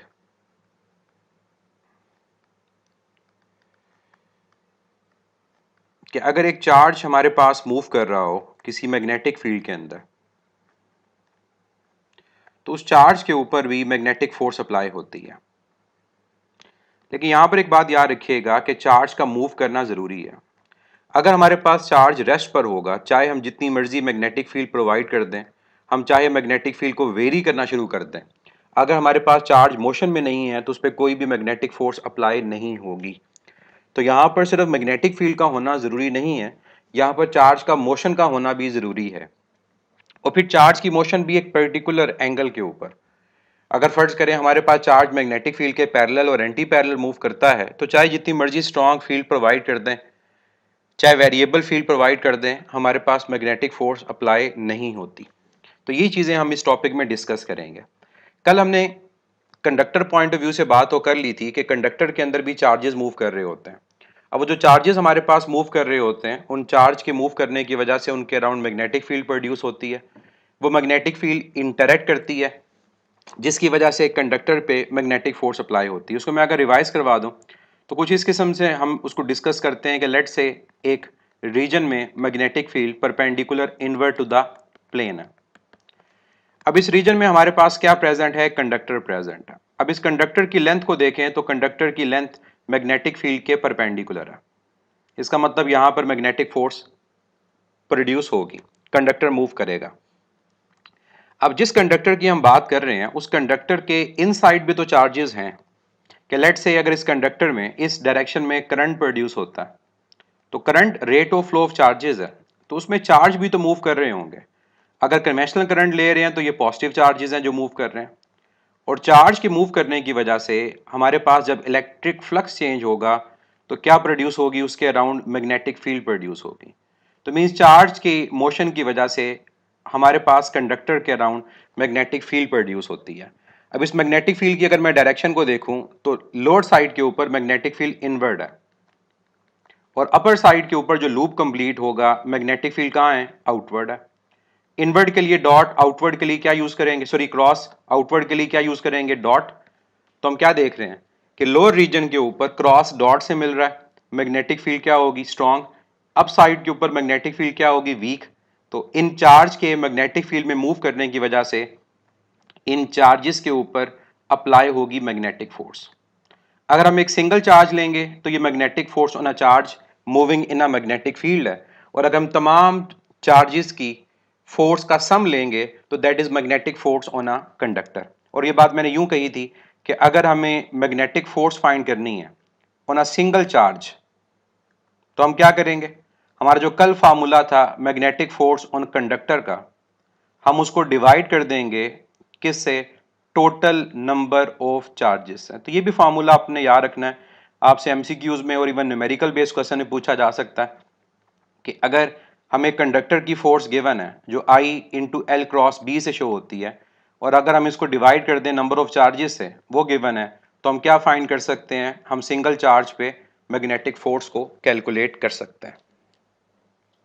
तो ये तो कॉन्सेप्ट है कल वाले टॉपिक से रिलेटेड, कि कल वाले टॉपिक में भी हम देख सकते हैं कि हमारे पास चार्ज कंडक्टर में मूव करता है और उस पर मैग्नेटिक फोर्स अप्लाई होती है। लेकिन अगर हम बात करें इंडिपेंडेंट चार्ज की, कि लेट से हमारे पास एक रीजन में मैग्नेटिक फील्ड प्रेजेंट है, किस डायरेक्शन में, perpendicular invert to the plane, और इस मैग्नेटिक फील्ड में परपेंडिकुलर डायरेक्शन में एक चार्ज एंटर होता है। कौन सा चार्ज, चाहे पॉजिटिव नेगेटिव कोई भी ले सकते हैं। मैं सपोज कर लेता हूं कि मेरे पास लेफ्ट साइड से एक पॉजिटिव चार्ज एंटर होता है, और यहां पर हम डायग्राम के अकॉर्डिंग देखें तो इसकी वेलोसिटी प्लेन में है और मैग्नेटिक फील्ड जो है वो परपेंडिकुलर इनवर्ट टू प्लेन है, और दोनों में जो एंगल है वो कितना है, 90 है। इसका मतलब यहां पर मैग्नेटिक फोर्स अप्लाई होगी। अब किस डायरेक्शन में होगी, लेट से अगर मैं इस चार्ज के ऊपर मैग्नेटिक फोर्स की डायरेक्शन को फाइंड करना चाहता हूं, तो मैं किस तरह से इस चार्ज पे मैग्नेटिक फोर्स को फाइंड करूंगा। तो कोई नई चीज नहीं है, जो कल हमने रूल पढ़े थे वही रूल यूज होते हैं यहां पर मैग्नेटिक फोर्स को फाइंड करने के लिए। लेकिन रूल की मैं अगर बात ना करूं, मैं सिंपल इसकी बात करूं जो मैंने यहां पर कही कि चार्ज के मूव करने से उसके अराउंड क्या प्रोड्यूस हो रही होगी, मैग्नेटिक फील्ड प्रोड्यूस हो रही होगी, और चार्ज के मूव करने की वजह से जो मैग्नेटिक फील्ड प्रोड्यूस होगी वो मैग्नेटिक फील्ड इंटरेक्ट करेगी एग्जिस्टिंग मैग्नेटिक फील्ड से। एक साइड पे मैग्नेटिक फील्ड डाउनवर्ड, एक साइड पर क्या है, अपवर्ड, तो cross into cross magnetic field क्या हो जाएगी, यहां पर स्ट्रांग हो जाएगी, क्योंकि जब सेम डायरेक्शन में वेक्टर्स होते हैं तो वो ऐड होते हैं, और जब ऑपोजिट डायरेक्शन में हमारे पास होते हैं तो वो क्या होते हैं, सब्ट्रैक्ट। तो लोअर साइड के ऊपर क्रॉस क्रॉस से मिल रहा है, मैग्नेटिक फील्ड स्ट्रांग होगी, और अपर साइड के ऊपर मैग्नेटिक फील्ड क्या होगी, वीक। अब होगा क्या, स्ट्रांग और वीक रीजन की वजह से इस चार्ज पे from strong to weak apply होगी मैग्नेटिक फोर्स। अब चार्ज कहां मूव करेगा, ये सेम वही कॉन्सेप्ट है जो हम सर्कुलर मोशन में पढ़ते हैं, कि अगर हमारे पास एक बॉडी एक स्ट्रेट लाइन में मूव कर रही है, ये उसकी वेलोसिटी है, तो इसके परपेंडिकुलर डायरेक्शन में उस पर अप्लाई हो जाए फोर्स, जो क्या बिहेव करेगी एज अ सेंट्रीपिटल फोर्स। और यहां पर अगर हम देखें जो परपेंडिकुलर डायरेक्शन में फोर्स है वो मैग्नेटिक फोर्स है। तो परपेंडिकुलर डायरेक्शन की फोर्स का इफेक्ट मैंने आपको बताया था यूनिट नंबर 2 में, कि जब भी फोर्स डायरेक्शन ऑफ मोशन के परपेंडिकुलर डायरेक्शन में अप्लाई होती है तो बॉडी का पाथ बेंड हो जाता है, बॉडी डिफ्लेक्ट करती है, और जब बॉडी डिफ्लेक्ट करेगी तो कहाँ, इन दोनों के रिजल्टेंट में। और ये बात भी मैंने बताई थी सर्कुलर मोशन में, कि हर पॉइंट पे आप लोग क्या कर रहे होते हैं, आप लोग बेसिकली वेलोसिटी को हेड टू टेल रूल से ऐड कर रहे होते हैं और नई पोजीशन को फाइंड कर रहे होते हैं। तो यहां पर जो पाथ बॉडी का बनेगा वो क्या बनेगा, वो कर्व पाथ बनेगा। यही काम यहां पर होगा कि चार्ज इन दोनों के रिजल्टेंट में डिफ्लेक्ट कर जाएगा, और कॉन्टिन्यूसली अगर इस पे फोर्स लगती रहेगी तो ये चार्ज इस मैग्नेटिक फील्ड में एक सर्कुलर पाथ अडॉप्ट कर लेगा। तो यहां से हमें क्या पता चला मैग्नेटिक फोर्स के बारे में, कि मैग्नेटिक फोर्स का रोल क्या है। मैग्नेटिक फोर्स का यहां पर रोल ये है कि मैग्नेटिक फोर्स जो चार्ज पर अप्लाई होती है, that is basically providing the required centripetal force, और सेंट्रीपिटल फोर्स का काम होता है बॉडी को डिफ्लेक्ट करना। इसका मतलब जो मैग्नेटिक फोर्स है दैट इज डिफ्लेक्टिंग फोर्स, और हर वो फोर्स जो डिफ्लेक्टिंग होती है उसकी वजह से वर्क डन क्या होता है, जीरो। तो इसका मतलब हमें यह पता चल गया कि अगर कभी पूछा जाए कि मैग्नेटिक फोर्स का जो वर्क डन होगा वो क्या होगा, तो आंसर क्या होगा, जीरो। और रीजन वो डिफ्लेक्टिंग फोर्स है, हर पॉइंट का पर उसका डिस्प्लेसमेंट वेक्टर से जो एंगल होगा कितना होगा, 90। और वर्क के फार्मूला में अगर एंगल 90 डिग्री हो तो हमारे पास वैल्यू क्या आती है, वो जीरो के इक्वल आती है। चलिए अब हमें यहां पर जो बातें पता चली वो क्या पता चली, वो बात ये पता चली कि अगर एक चार्ज की direction of motion magnetic field के परपेंडिकुलर हो तो क्या होगा, उस पर मैग्नेटिक फोर्स अप्लाई होगी, और वो मैग्नेटिक फोर्स बिहेव करेगी as a centripetal force, as a normal force, और उसकी वजह से बॉडी का पाथ कर्व पाथ होगा। अगर बॉडी का पाथ कर्व हो रहा है फोर्स की डायरेक्शन में डिस्प्लेसमेंट नहीं है तो हम क्या कहेंगे, work done is equal to zero. और चाहे ये पाथ कंप्लीट हो या हाफ हो या छोटा पाथ हो, ओवरऑल हम ये नहीं कहेंगे डिस्प्लेसमेंट जीरो होने की वजह से वर्क डन जीरो होता है। हमारे पास एंगल डिस्प्लेसमेंट और फोर्स में 90 डिग्री होने से वर्क डन जीरो होता है। तो चाहे स्मॉल पाथ हो या कंप्लीट लूप हो, ओवरऑल मैग्नेटिक फोर्स का वर्क डन जीरो के इक्वल ही आएगा। अब यहां से एक और बात हमें पता चलती है जो एमसीक्यूज में एग्जामिनर पूछता है कि अगर एक चार्ज मैग्नेटिक फील्ड में एंटर हुआ परपेंडिकुलर डायरेक्शन में और हमारे पास एक सर्कुलर पाथ अडॉप्ट हुआ, तो हमने ये तो कह दिया कि मैग्नेटिक फोर्स की वजह से जो वर्क डन होगा वो जीरो के इक्वल होगा। अगर हमसे पूछा जाए काइनेटिक एनर्जी, तो तब आंसर क्या देंगे? क्या काइनेटिक एनर्जी कांस्टेंट होगी या वेरिएबल होगी? जी, वर्क डन अगर जीरो हो तो वर्क एनर्जी प्रिंसिपल के according work done is equal to change in kinetic energy. तो वर्क डन अगर जीरो है तो याद रखिएगा काइनेटिक एनर्जी की वैल्यू क्या रहेगी, वो कांस्टेंट रहेगी, क्योंकि स्पीड कांस्टेंट रह रही है। तो ओवरऑल हम बोलेंगे क्या कि वर्क डन जीरो, तो काइनेटिक एनर्जी हमारे पास सर्कुलर पाथ में क्या रहेगी, वो कांस्टेंट रहेगी। अब ये जो मैग्नेटिक फोर्स अप्लाई होती है चार्ज के ऊपर, अगर हम इसकी मैग्नीट्यूड और डायरेक्शन की बात करें, इसका रिलेशन क्या होता है? तो magnetic force on a charge का जो रिलेशन है दैट इज वेक्टर फॉर्म में Q time V cross B। अब इसमें जो वेक्टर इन्वॉल्व हो रहे हैं वो वेलोसिटी वेक्टर है और B मैग्नेटिक फील्ड इंटेंसिटी है। अब हमारे पास यहां से अगर इसको सॉल्व करें तो यह आएगा Q time VB sine theta और साथ क्या आएगा N कैप। और यहां पर थीटा क्या है? Theta is the angle between velocity and magnetic field, और ये इनिशियल एंगल है जिस एंगल पे वो एंटर हुआ। उसके बाद हम देखते रहेंगे कि हर पॉइंट पे V और B का एंगल क्या है। तो ये एंगल है between velocity and magnetic field. और एन कैप जो हमारे पास यूनिट वेक्टर है, ये क्या बता रहा है? डायरेक्शन। किसकी direction? Direction of magnetic force. और मैं कई दफा पहले बता चुका हूं कि जब एन कैप आता है तो इसका मतलब डायरेक्शन ऑफ मैग्नेटिक फोर्स क्या है? जिनका क्रॉस प्रोडक्ट होगा उन वेक्टर्स के परपेंडिकुलर। तो means magnetic force is always perpendicular to velocity vector and magnetic field. ये हमेशा इन दोनों के परपेंडिकुलर होगा। आप इवन राइट हैंड रूल भी यूज कर सकते हो, और राइट हैंड रूल यूज करके भी यहां पर आप फाइंड कर सकते हो कि मैग्नेटिक फोर्स की डायरेक्शन क्या आएगी। तो हमारे पास यहां पर अगर मैं डायग्राम ड्रॉ करूं जो मैंने ऊपर केस लिया, तो ये वेलोसिटी थी और मेरी जो मैग्नेटिक फील्ड थी वो इनवर्ड थी। अब इनवर्ड को मैं 3D में ड्रॉ करने की ट्राई करता हूं, तो लेट्स से ये मेरे पास इनवर्ड डायरेक्शन में मैग्नेटिक फील्ड है और ये एंगल है इन दोनों के दरमियान 90 डिग्री। अब आपको राइट हैंड रूल याद है कि राइट हैंड रूल के थ्रू हम क्रॉस प्रोडक्ट का डायरेक्शन को फाइंड करते हैं। तो अगर आप यहां पर राइट हैंड रूल को यूज करो, अपने राइट हैंड को रखो कहां पर? V पर, और शॉर्टर एंगल से B की तरफ कर्ल करो। तो जब आप V से B की तरफ कर्ल करोगे तो इन दोनों के परपेंडिकुलर डायरेक्शन में कौन आएगा? मैग्नेटिक फोर्स आएगा। तो जहां भी क्रॉस प्रोडक्ट होता है ना, वहां पर आप मैग्नेटिक फोर्स को फाइंड करने के लिए राइट हैंड रूल यूज कर सकते हो, और इसका एंगल दोनों वेक्टर के साथ, मैग्नेटिक फील्ड के साथ भी 90 होगा और वेलोसिटी वेक्टर के साथ भी कितना होगा? वो 90 डिग्री होगा। साथ काइनेटिक एनर्जी के अंदर स्पीड होती है। काइनेटिक एनर्जी वेक्टर क्वांटिटी नहीं है, स्केलर क्वांटिटी है। तो वेलोसिटी चेंज हो रही होती है डायरेक्शन की वजह से, और वेलोसिटी की मैग्नीट्यूड कांस्टेंट होती है, और वेलोसिटी की मैग्नीट्यूड को बोलते हैं स्पीड। तो स्पीड अगर कांस्टेंट है तो काइनेटिक एनर्जी कांस्टेंट है, चेंज नहीं होगी। मोमेंटम चेंज हो रहा होगा डायरेक्शन वाइज, वेलोसिटी चेंज हो रही होगी डायरेक्शन वाइज, लेकिन मैग्नीट्यूड में मोमेंटम भी कांस्टेंट होगा और मैग्नीट्यूड में वेलोसिटी भी कांस्टेंट होगी। ये सर्कुलर मोशन में मैंने डिटेल में एक्सप्लेन किया था, उन लेक्चर्स को देखें दोबारा से कि सर्कुलर मोशन में क्या चीज कांस्टेंट होती है, क्या वेरिएबल होता है, और यूनिफॉर्म सर्कुलर मोशन में क्या होगा और नॉन यूनिफॉर्म सर्कुलर मोशन में क्या होगा। अब इस फार्मूला से रिलेटेड कुछ चीजें डिस्कस करते हैं, फिर आगे क्वेश्चंस की तरफ जाएंगे। मैग्नेटिक फोर्स का फार्मूला में पता चल गया, और ये पता चल गया कि यहां पर थीटा इन्वॉल्व हो रहा है, साइन थीटा।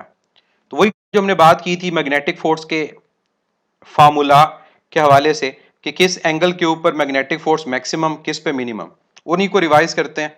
सेम रिजल्ट होंगे। जब हमारा एंगल जीरो होगा और जीरो के अलावा 180 डिग्री होगा, तो साइन जीरो भी जीरो, साइन 180 भी जीरो, हमारी मैग्नेटिक फोर्स जो होगी वो मिनिमम होगी और जीरो के इक्वल होगी। इसका मतलब अगर एक चार्ज मैग्नेटिक फील्ड में मूव कर रहा है तो लाजमी नहीं है उस पर मैग्नेटिक फोर्स अप्लाई हो। ये बुक का शॉर्ट क्वेश्चन भी है। क्यों लाजमी नहीं है? क्योंकि अगर वो चार्ज मैग्नेटिक फील्ड के पैरेलल या एंटी पैरेलल मूव करेगा तो मैग्नेटिक फोर्स तो अप्लाई नहीं होगी। अब इससे रिलेटेड एक क्वेश्चन आप लोग पढ़ते हैं कि अगर एक करंट कैरिंग सोलेनोइड हो, कि लेट्स से हमारे पास एक सोलेनोइड, उसको मैंने अटैच कर दिया पोटेंशियल सोर्स से, उसमें करंट पास हो रहा है। अब हम जानते हैं कि सोलेनोइड में जो मैग्नेटिक फील्ड प्रोड्यूस होती है इनसाइड, वो अलोंग द एक्सिस होती है। ये डायरेक्शन होती है मैग्नेटिक फील्ड की, इनसाइड, नॉर्थ साउथ जो मर्जी है। अब क्वेश्चन एग्जामिनर कहता है कि अगर एक चार्ज उस सोलेनोइड में जो करंट कैरिंग है उसके अलोंग द एक्सिस मूव करे तो क्या उस चार्ज के पाथ में कोई चेंज आएगा या वो अनडिफ्लेक्टेड मूव कर जाएगा? तो ये पहला केस है जो हमने ऊपर देखा कि अगर charge along the axis move करेगा तो इस केस में एंगल हमारा या तो जीरो होगा या एंगल 180 डिग्री होगा। और इन दोनों केसेस में मैग्नेटिक फोर्स की वैल्यू क्या होगी? जीरो।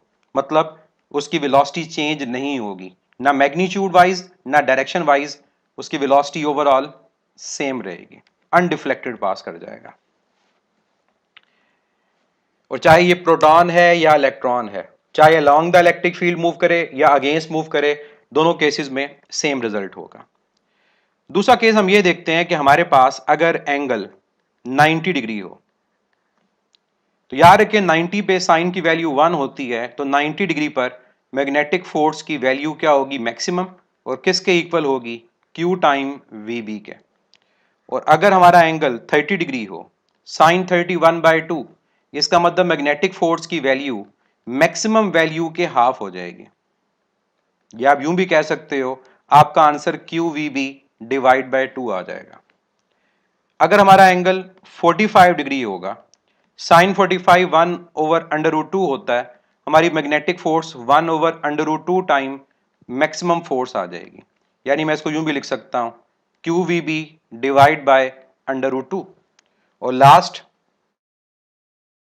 कि अगर एंगल 60 डिग्री हो तो साइन 60 √3/2 होता है, मैग्नेटिक फोर्स √3/2 टाइम्स हो जाएगा मैक्सिमम वैल्यू के।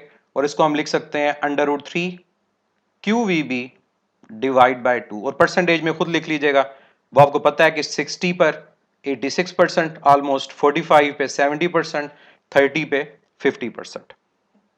तो ये रूल्स आपको वैल्यूज पता होनी चाहिए कि एंगल के चेंज होने से मैग्नेटिक फोर्स की वैल्यू किस तरह से चेंज होती है।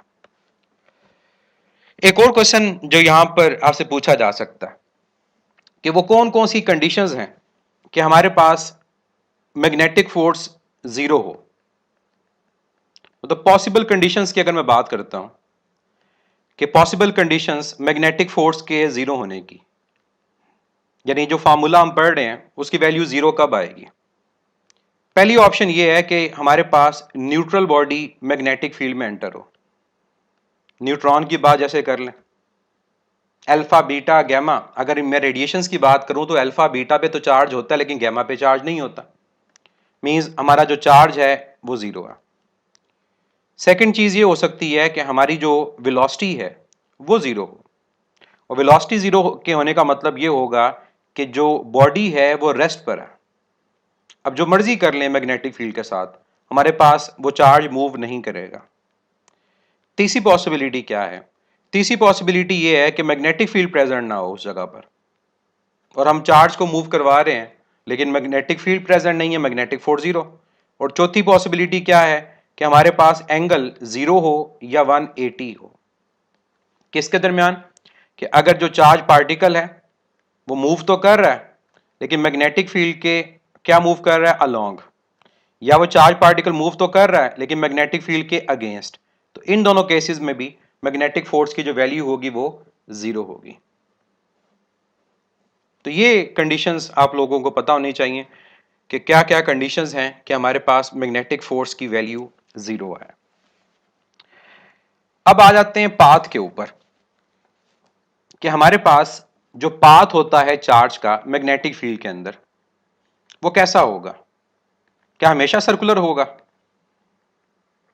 Path of moving charge in a magnetic field, क्या ये पाथ हमेशा सर्कुलर होगा? नहीं, बिल्कुल आंसर सही है। ये पाथ हमेशा सर्कुलर नहीं होगा।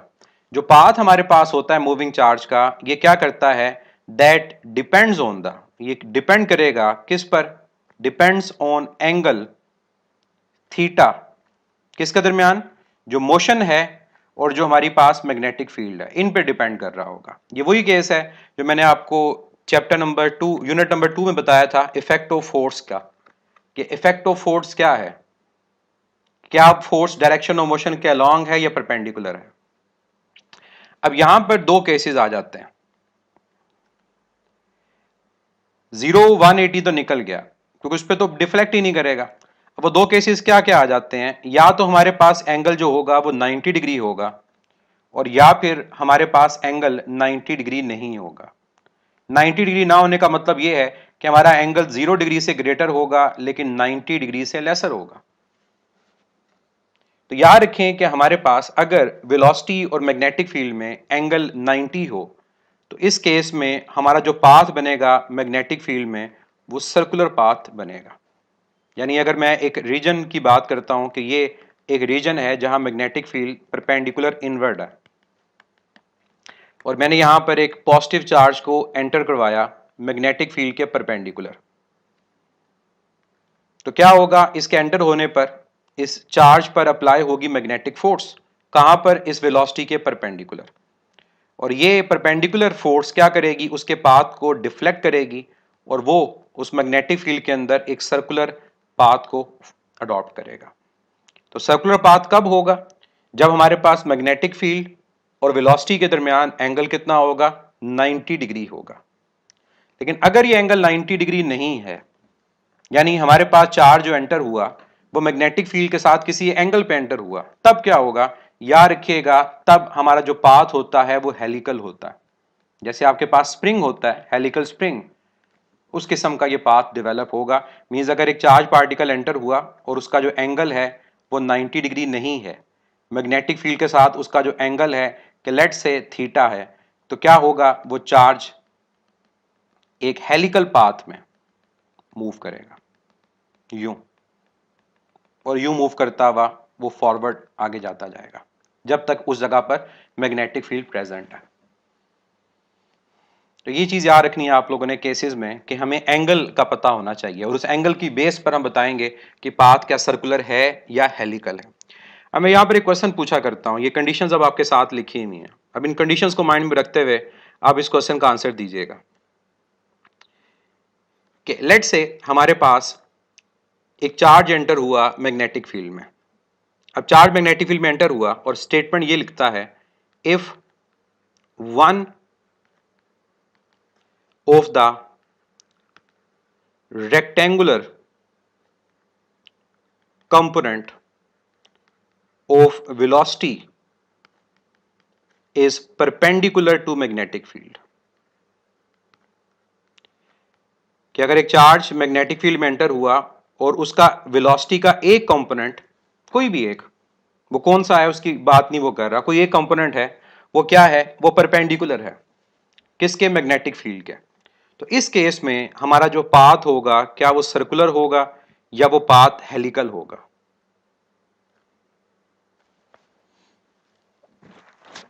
If one of the rectangular component of velocity is perpendicular to magnetic field,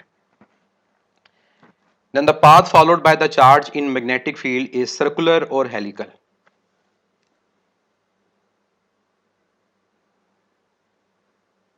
और ये स्टेटमेंट यूं भी लिखी जा सकती है, जहां मैंने परपेंडिकुलर लिखा है ना, मैं वहां पर ये लिख दूं, if one of the rectangular component of velocity, इसका आंसर होगा अगर एक रेक्टेंगुलर कंपोनेंट वेलोसिटी का मैग्नेटिक फील्ड के परपेंडिकुलर है और दूसरा कंपोनेंट पैरेलल है, एक परपेंडिकुलर है और दूसरा क्या है, पैरेलल है, तो हमारा जो पाथ होगा वो क्या होगा, वो हेलिकल होगा।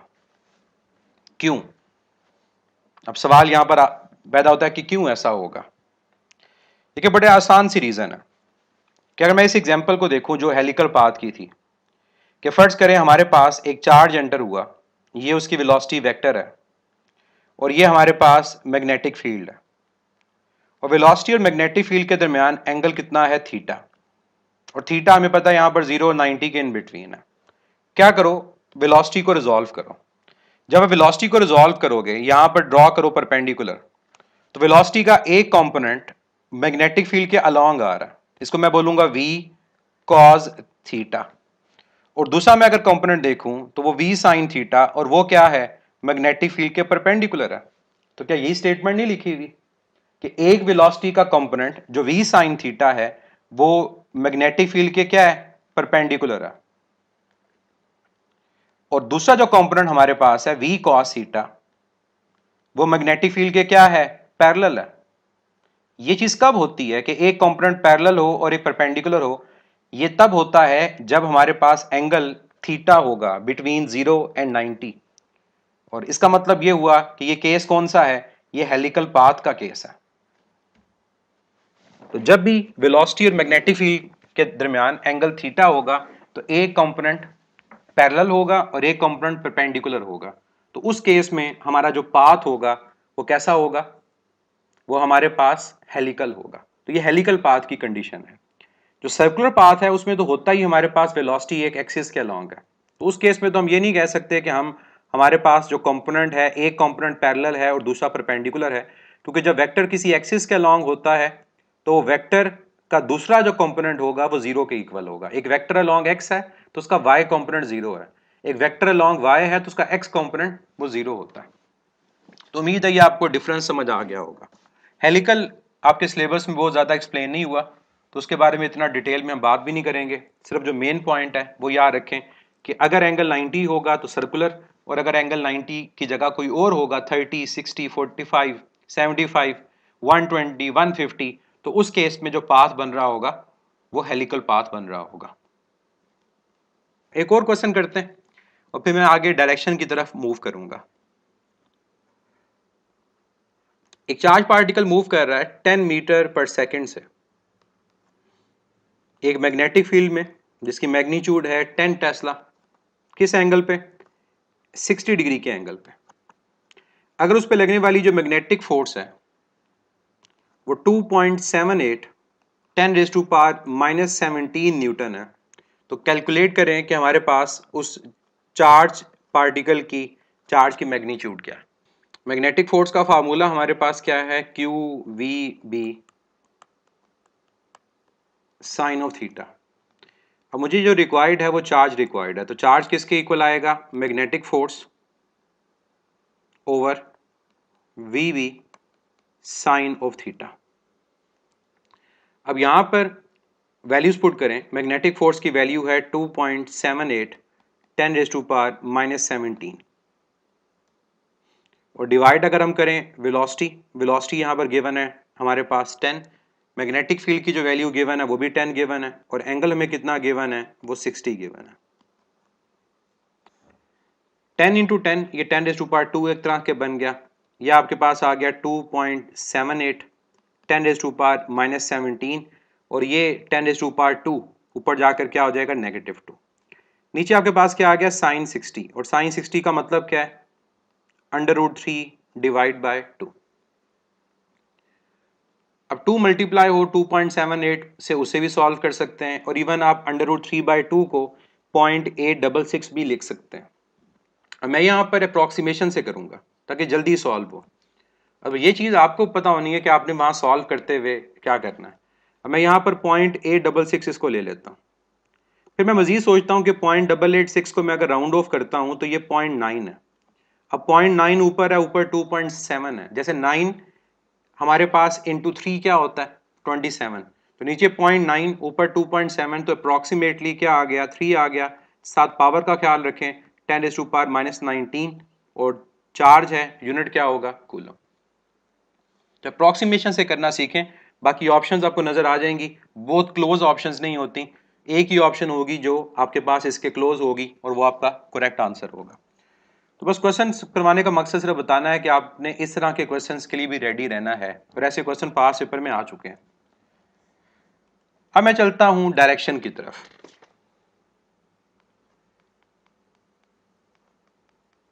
Direction of magnetic force. Magnetic force की डायरेक्शन फाइंड करनी है जब एक मूविंग चार्ज होगा मैग्नेटिक फील्ड में। अब कल की तरह यहां पर भी रूल हमारे पास कल जैसे हैं। अब उन रूल्स की हम बात करें वो क्या क्या रूल हैं, तो पहले मैं बात कर लेता हूं पाम राइट हैंड रूल की।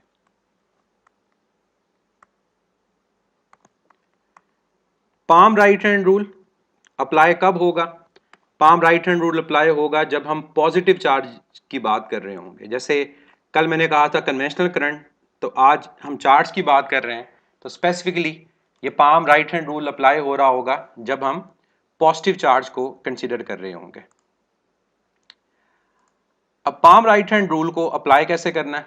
आपको आइडिया है कि हमारे पास जो यहां पर अगर मैं राइट साइड पे जो डायग्राम है उसको देखता हूं, तो मेरे पास थंब है, फिंगर्स हैं और हथेली है। अब हमारे पास थंब किसे शो करेगा? जो थंब होगा वो शो कर रहा था करंट की डायरेक्शन को, ये शो करेगा वेलोसिटी वेक्टर को, कि जिस डायरेक्शन में हमारे पास मोशन ऑफ चार्ज है उसके लॉन्ग आप थंब को अलाइन कर लोगे।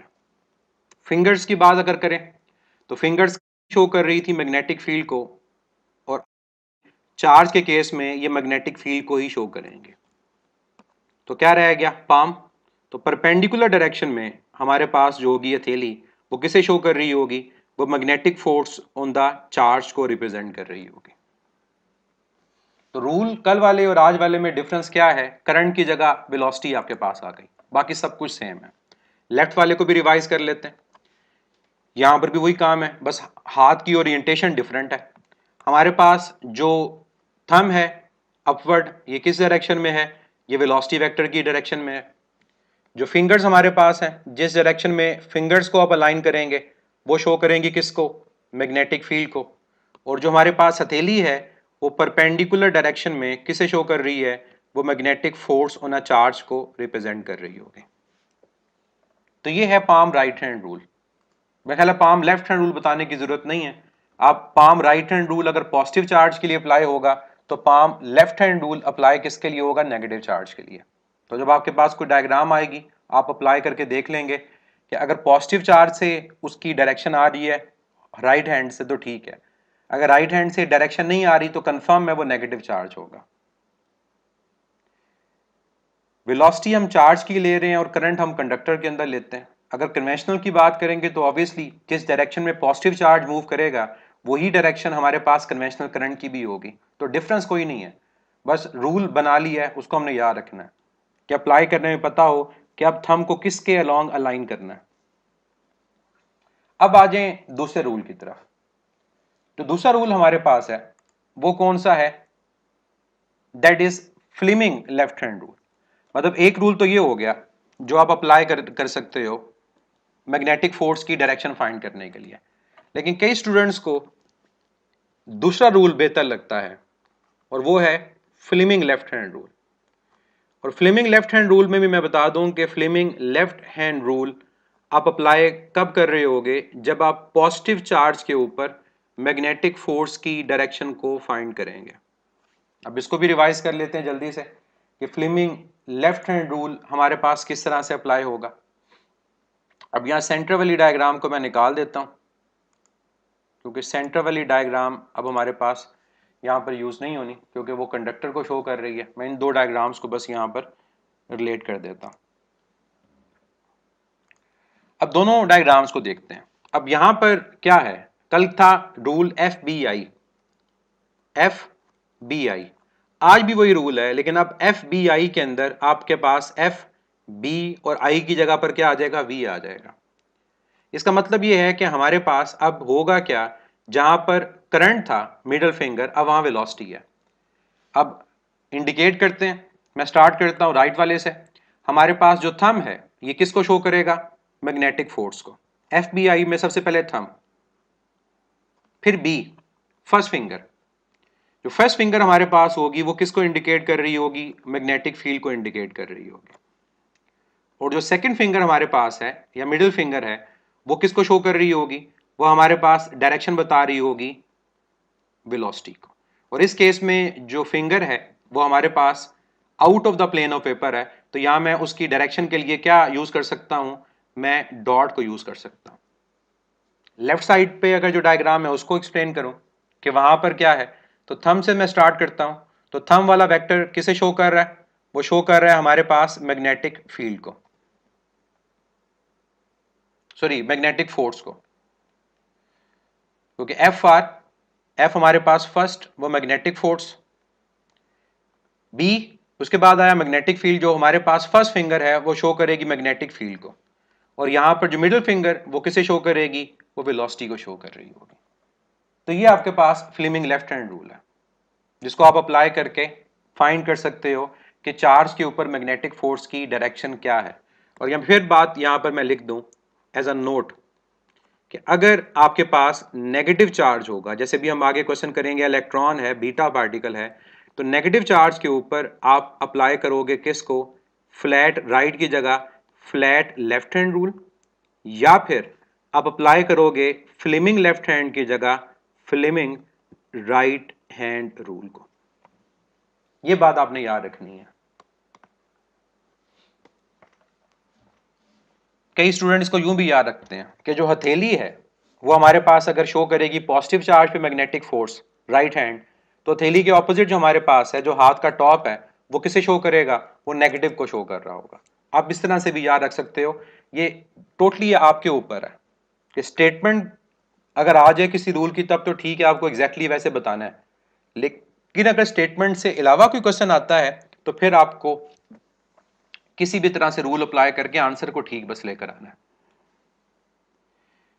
अब मैं चलता हूं नेक्स्ट क्वेश्चंस की तरफ कि हमारे पास इन रूल्स को अप्लाई करके किस तरह से हम मैग्नेटिक फोर्स की डायरेक्शन को फाइंड कर सकते हैं और कैसे क्वेश्चंस हैं जो इससे रिलेटेड पूछे जा सकते हैं।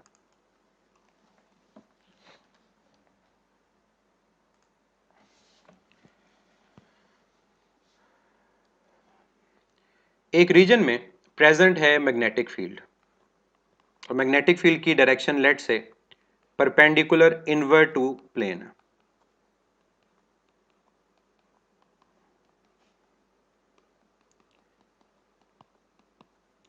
ऑपोजिट साइड से दो चार्ज पार्टिकल एंटर हुए, एक चार्ज पार्टिकल ए है और एक चार्ज पार्टिकल बी है, एक राइट से एंटर हुआ एक लेफ्ट से, और दोनों डिफ्लेक्ट हुए सेम डायरेक्शन में। ए भी डिफ्लेक्ट हुआ डाउनवर्ड और बी भी जब एंटर हुआ तो वो डिफ्लेक्ट हुआ डाउनवर्ड। इन चार्ज के बारे में क्या कहेंगे, कौन सा चार्ज इनमें से पॉजिटिव है, कौन सा चार्ज नेगेटिव है? न्यूट्रल तो नहीं कहेंगे, क्योंकि न्यूट्रल तो तब होगा अगर अनडिफ्लेक्टेड मूव करेगा। अब अगर ये डिफ्लेक्ट हो रहे हैं, इसका मतलब है कि एक चार्ज पॉजिटिव है एक नेगेटिव है। आपने आइडेंटिफाई करना है कि कौन सा पॉजिटिव है और कौन सा नेगेटिव है।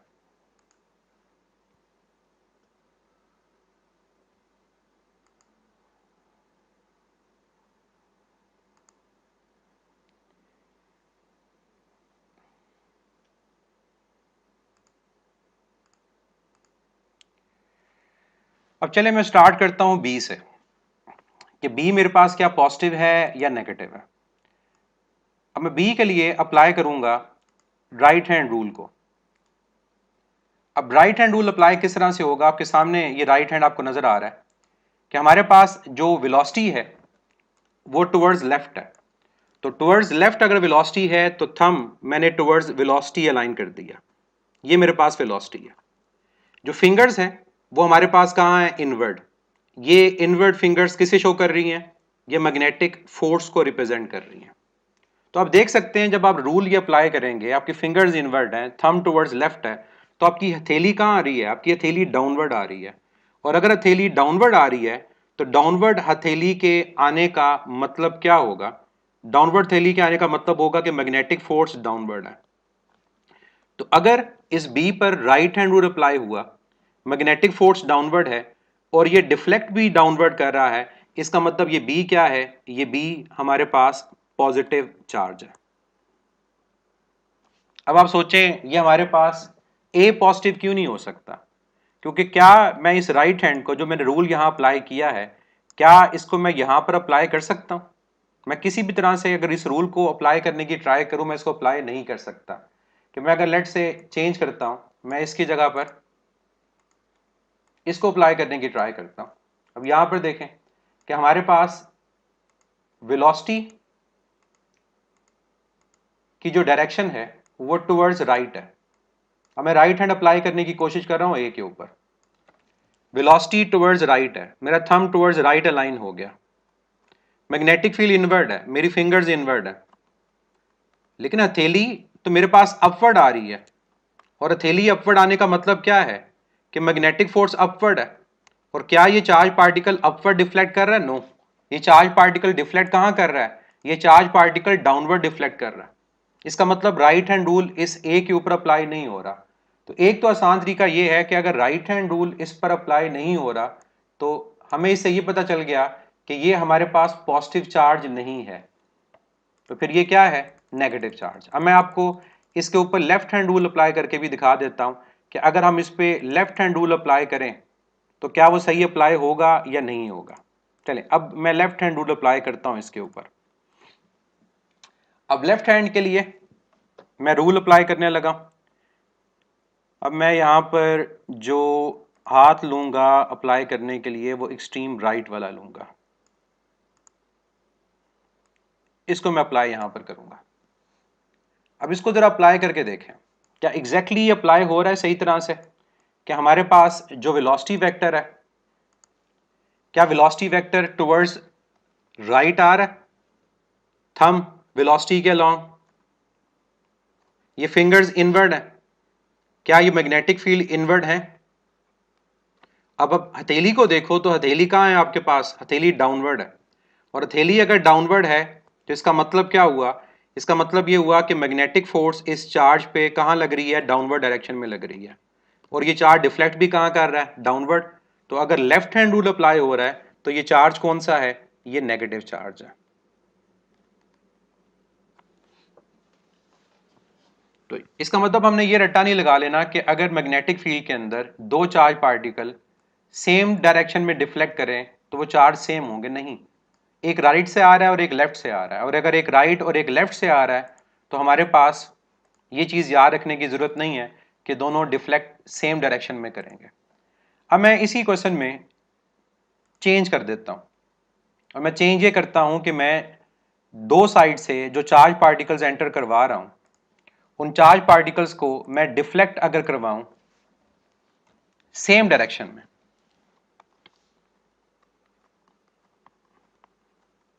तो अब आप इजीली बता सकोगे कि ये चार्ज पार्टिकल क्या सिमिलर हैं या ऑपोजिट हैं। अगर यहां से एक चार्ज पार्टिकल आया ए, यहां से चार्ज पार्टिकल आया बी, ये एंटर हुआ मैग्नेटिक फील्ड में, ये भी डिफ्लेक्ट कर गया अपवर्ड, और ये एंटर हुआ मैग्नेटिक फील्ड में, ये भी डिफ्लेक्ट कर गया अपवर्ड। क्या दोनों चार्ज सिमिलर हैं? क्या दोनों चार्ज सिमिलर हैं?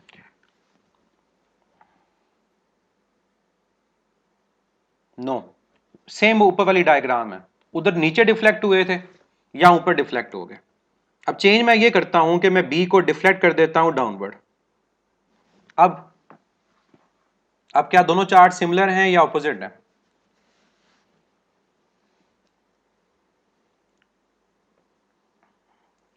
अब सिमिलर हैं। अब अगर ये सिमिलर हैं तो बताएं दोनों पॉजिटिव हैं दोनों नेगेटिव हैं? अब दोनों चार्ज अगर सिमिलर हैं तो ये बताएं कि दोनों पॉजिटिव हैं या दोनों नेगेटिव हैं? बिल्कुल आंसर ठीक है, दोनों चार्ज जो हैं ये पॉजिटिव है। ए भी हमारे पास पॉजिटिव है और बी भी हमारे पास पॉजिटिव है। किसी को डाउट है तो इन रूल्स को अप्लाई करके देख लें। अब इन रूल्स को मैं अप्लाई करूंगा तो एग्जैक्टली आपको आइडिया हो जाएगा कि हमारे पास दोनों जो चार्ज हैं वो पॉजिटिव हैं। अब मैं दोनों के साथ जो रूल्स हैं उनको मेंशन करने लगा हूं। ये यहां पर अप्लाई होगा वेलोसिटी की तरफ, हमारे पास थंब आ गया, मैग्नेटिक फील्ड इनवर्ड, हथेली का है डाउनवर्ड, तो राइट हैंड रूल अप्लाई हो रहा है, पॉजिटिव चार्ज है। अब मैं दूसरे के लिए अप्लाई करूं जो लेफ्ट साइड पर मेरे पास है, उस पर अप्लाई करके देख लें। वेलोसिटी इस तरफ है, थंब इस तरफ है, मैग्नेटिकली इनवर्ड है, पाम कहां है? अपवर्ड है। तो दोनों पर अप्लाई हो गया राइट हैंड रूल। एक डिफ्लेक्ट हो रहा है डाउनवर्ड, एक डिफ्लेक्ट हो रहा है अपवर्ड। अगर दोनों पे राइट हैंड रूल अप्लाई हो रहा है दैट मीन्स दोनों चार्जेस क्या हैं? दोनों पॉजिटिव चार्जेस हैं। तो रूल अप्लाई करना आपको आना चाहिए। अगर रूल अप्लाई सही करेंगे ये बहुत आसान क्वेश्चन होते हैं जिनको आप इजीली सॉल्व कर लेते हैं, और अगर रूल में आपने गलती कर दी अप्लाई करने में, आपका आंसर इनकरेक्ट हो जाएगा। एक और एग्जांपल, कि लेट्स से हमारे पास एक रेडियो एक्टिव स्टोरेज बॉक्स है, यहां पर रेडियो एक्टिव एलिमेंट्स प्रेजेंट हैं, रेडियो एक्टिव न्यूक्लियाई प्रेजेंट है, उनमें से रेडिएशंस एमिट हो रही हैं। हम उन रेडिएशंस को इंट्रोड्यूस करवा लेते हैं कहां पर, मैग्नेटिक फील्ड में, और यहां पर जो मैग्नेटिक फील्ड है लेट्स से perpendicular out to the plane of paper है।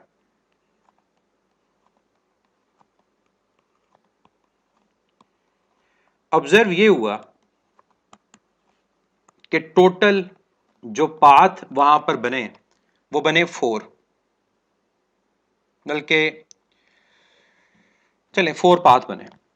उन पाथ को मैं ड्रॉ करने लगा हूं डिफरेंट कलर से। एक हमारे पास पाथ बना स्ट्रेट, उसको मैं व्हाइट से रिप्रेजेंट कर देता हूं। एक पाथ बना ऑरेंज से, और ये लेफ्ट की तरफ डिफ्लेक्ट हुआ पार्टिकल जो भी था। और इसके अलावा 2 पाथ बने जो इक्वल डिफ्लेक्शन शो कर रहे हैं, एक टुवर्ड्स लेफ्ट, एक टुवर्ड्स राइट। अब इनको मैं नाम दे देता हूं कि ये मेरे पास कौन कौन से हैं, ये ए, ये बी, ये सी और ये डी। आपने इनको आइडेंटिफाई करना है। आपने इनको आइडेंटिफाई करना है ये पार्टिकल कौन कौन से हैं। मैं इसको आपको यूं कर देता हूं, A B C D. Alpha particle, positive beta particle, negative beta particle और गैमा। इनको आपने मैच करना।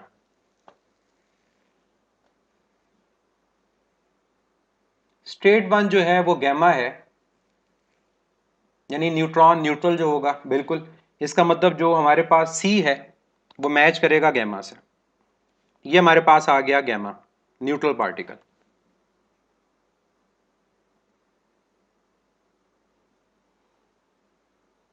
बी कौन है? बी हमारे पास है अल्फा पार्टिकल, क्योंकि अगर आप बी के ऊपर अप्लाई करोगे राइट हैंड रूल, हमारे पास, बल्कि यहां मैंने गलती की एक, सॉरी, मुझे बी को मिटाना है यहां से। बी यहां पर आएगा,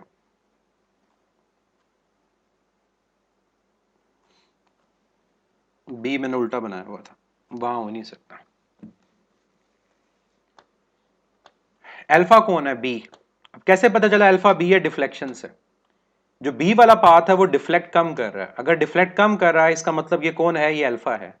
अब इस पे आप राइट हैंड रूल अप्लाई करके भी देख सकते हो कि क्या वाकई हमारे पास ये अल्फा है, और अगर आपका राइट हैंड रूल इस पे अप्लाई सही हो जाता है इसका मतलब है ये अल्फा है।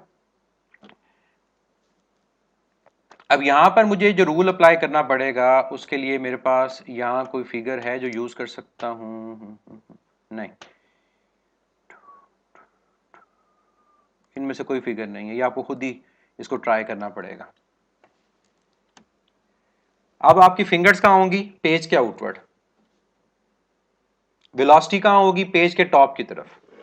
तो राइट हैंड का पाम जो होगा वो टुवर्ड्स राइट होगा, और जब राइट हैंड का पाम टुवर्ड्स राइट होगा इसका मतलब जो बी है वो किसे शो करेगा? बी शो करेगा कि हमारे पास वो अल्फा पार्टिकल है। तो बी हमारे पास अल्फा पार्टिकल को रिप्रेजेंट करेगा, पॉजिटिव चार्ज को रिप्रेजेंट करेगा, इसकी डिफ्लेक्शन भी कम क्योंकि हैवी है और टुवर्ड्स राइट है। अब कौन रह गया? ए और डी। तो जो तो अल्फा की तरफ डिफ्लेक्ट हुआ इसका मतलब वो भी क्या है? वो भी पॉजिटिव है, और पॉजिटिव का मतलब हुआ ये कौन है? ये पॉजिटिव बीटा है। तो डी हमारे पास पॉजिटिव बीटा। तो रह गया ए। ए कौन होगा? नेगेटिव। और वो कौन होगा? वो नेगेटिव बीटा होगा। तो ए के लिए हमारे पास नेगेटिव बीटा आएगा।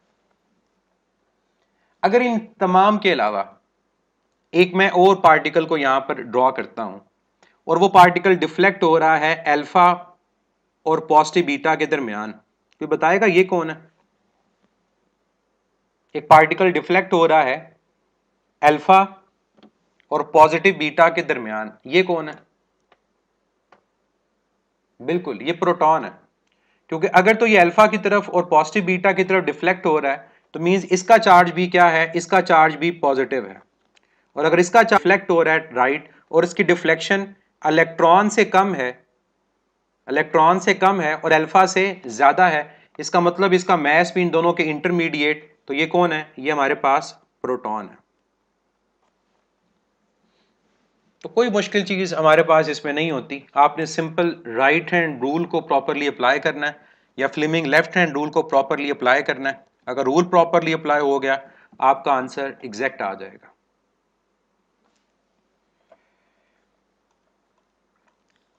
एक लास्ट केस इसको मैं डिस्कस करता हूं, उसके बाद फिर हम नेक्स्ट टॉपिक की तरफ चलते हैं कि लेट्स से हमारे पास एक पॉजिटिव चार्ज पार्टिकल है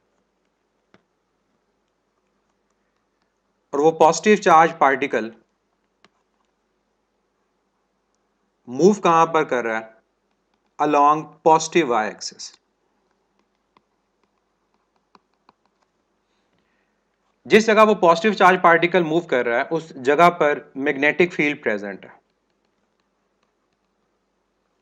और मैग्नेटिक फील्ड की जो डायरेक्शन है वो कहां है, magnetic field is along negative Z axis. दो चीजें आपने बतानी है, एक आपने ये बताना है कि डायरेक्शन ऑफ मैग्नेटिक फोर्स क्या है जो उस पर अप्लाई होगी,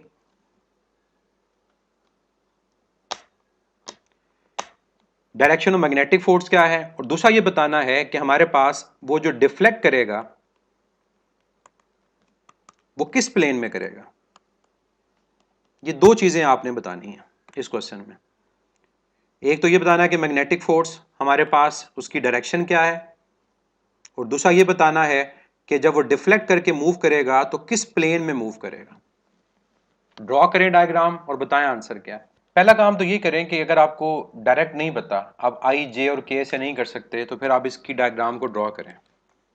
अगर मैं डायग्राम को ड्रॉ करता हूं तो मेरे पास ये एक्स एक्सिस, ये नेगेटिव एक्स एक्सिस, ये वाई, ये नेगेटिव वाई। परपेंडिकुलर जो आउटवर्ड होगा वो जी होगा और परपेंडिकुलर जो इनवर्ड होगा वो नेगेटिव जी होगा। पॉजिटिव चार्ज मूव कहां कर रहा है, along positive Y axis.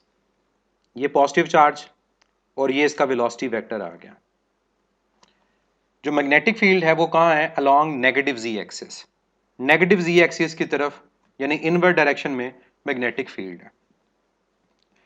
Direction of magnetic force क्या होगी, पॉजिटिव चार्ज है, अप्लाई करें राइट हैंड रूल को। राइट हैंड रूल को जब अप्लाई करेंगे फिंगर्स हमारे पास होंगी towards negative Z axis, thumb होगा टुवर्ड्स पॉजिटिव वाई एक्सिस। तो जो पाम होगा वो कहां पर आएगा, वो टुवर्ड्स लेफ्ट आएगा इस डायरेक्शन में।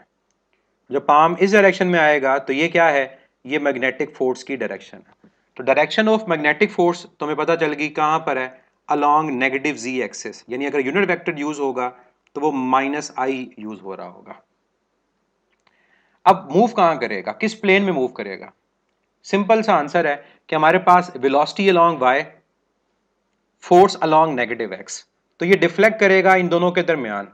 अगर इन दोनों के दरमियान मूव करेगा तो ये कौन सा प्लेन है, ये नेगेटिव एक्स वाई प्लेन है, इस प्लेन में मूव कर रहा होगा। अगर आपसे प्लेन की जगह क्वाड्रेंट पूछा जाए कि किस क्वाड्रेंट में मूव करेगा तो आप कहोगे कि ये सेकंड क्वाड्रेंट के अंदर मूव कर रहा होगा। ये इसका आंसर है। क्लियर है। तो थ्योरेटिकल क्वेश्चन मुश्किल नहीं होते, उनको भी आप अप्लाई करके सॉल्व कर सकते हैं। अगर आप यूनिट वेक्टर से इसको सॉल्व करना चाहो तो कैसे करोगे, देखिए हमें पता है कि जो v क्रॉस b होगा उसका जो रिजल्टेंट होगा वो हमें मैग्नेटिक फोर्स की डायरेक्शन बताएगा। अब मेरे पास जो वेलोसिटी है वो j है, जो मैग्नेटिक फील्ड मेरे पास है वो क्या है, वो माइनस के है। तो मुझे ये बताना है कि हमारे पास फोर्स कहाँ है। आप लोग जानते हो इस रूल को, आई जे के, क्लॉकवाइज डायरेक्शन में आई क्रॉस जे के होता है, जे क्रॉस के आई होता है और के क्रॉस आई जे होता है। तो अगर जे क्रॉस अकेला के होता तो आई था, और अगर ये माइनस के है तो यहां पर क्या आएगा, माइनस आई आएगा, और यही आंसर ऊपर से आ रहा है। तो डायग्राम ना भी ड्रॉ करें, आप यूनिट वेक्टर्स को भी मेंशन करके देख सकते हैं कि आपके पास आंसर क्या आ रहा है। तो ये हमारा topic, magnetic force on a charge moving in a magnetic field.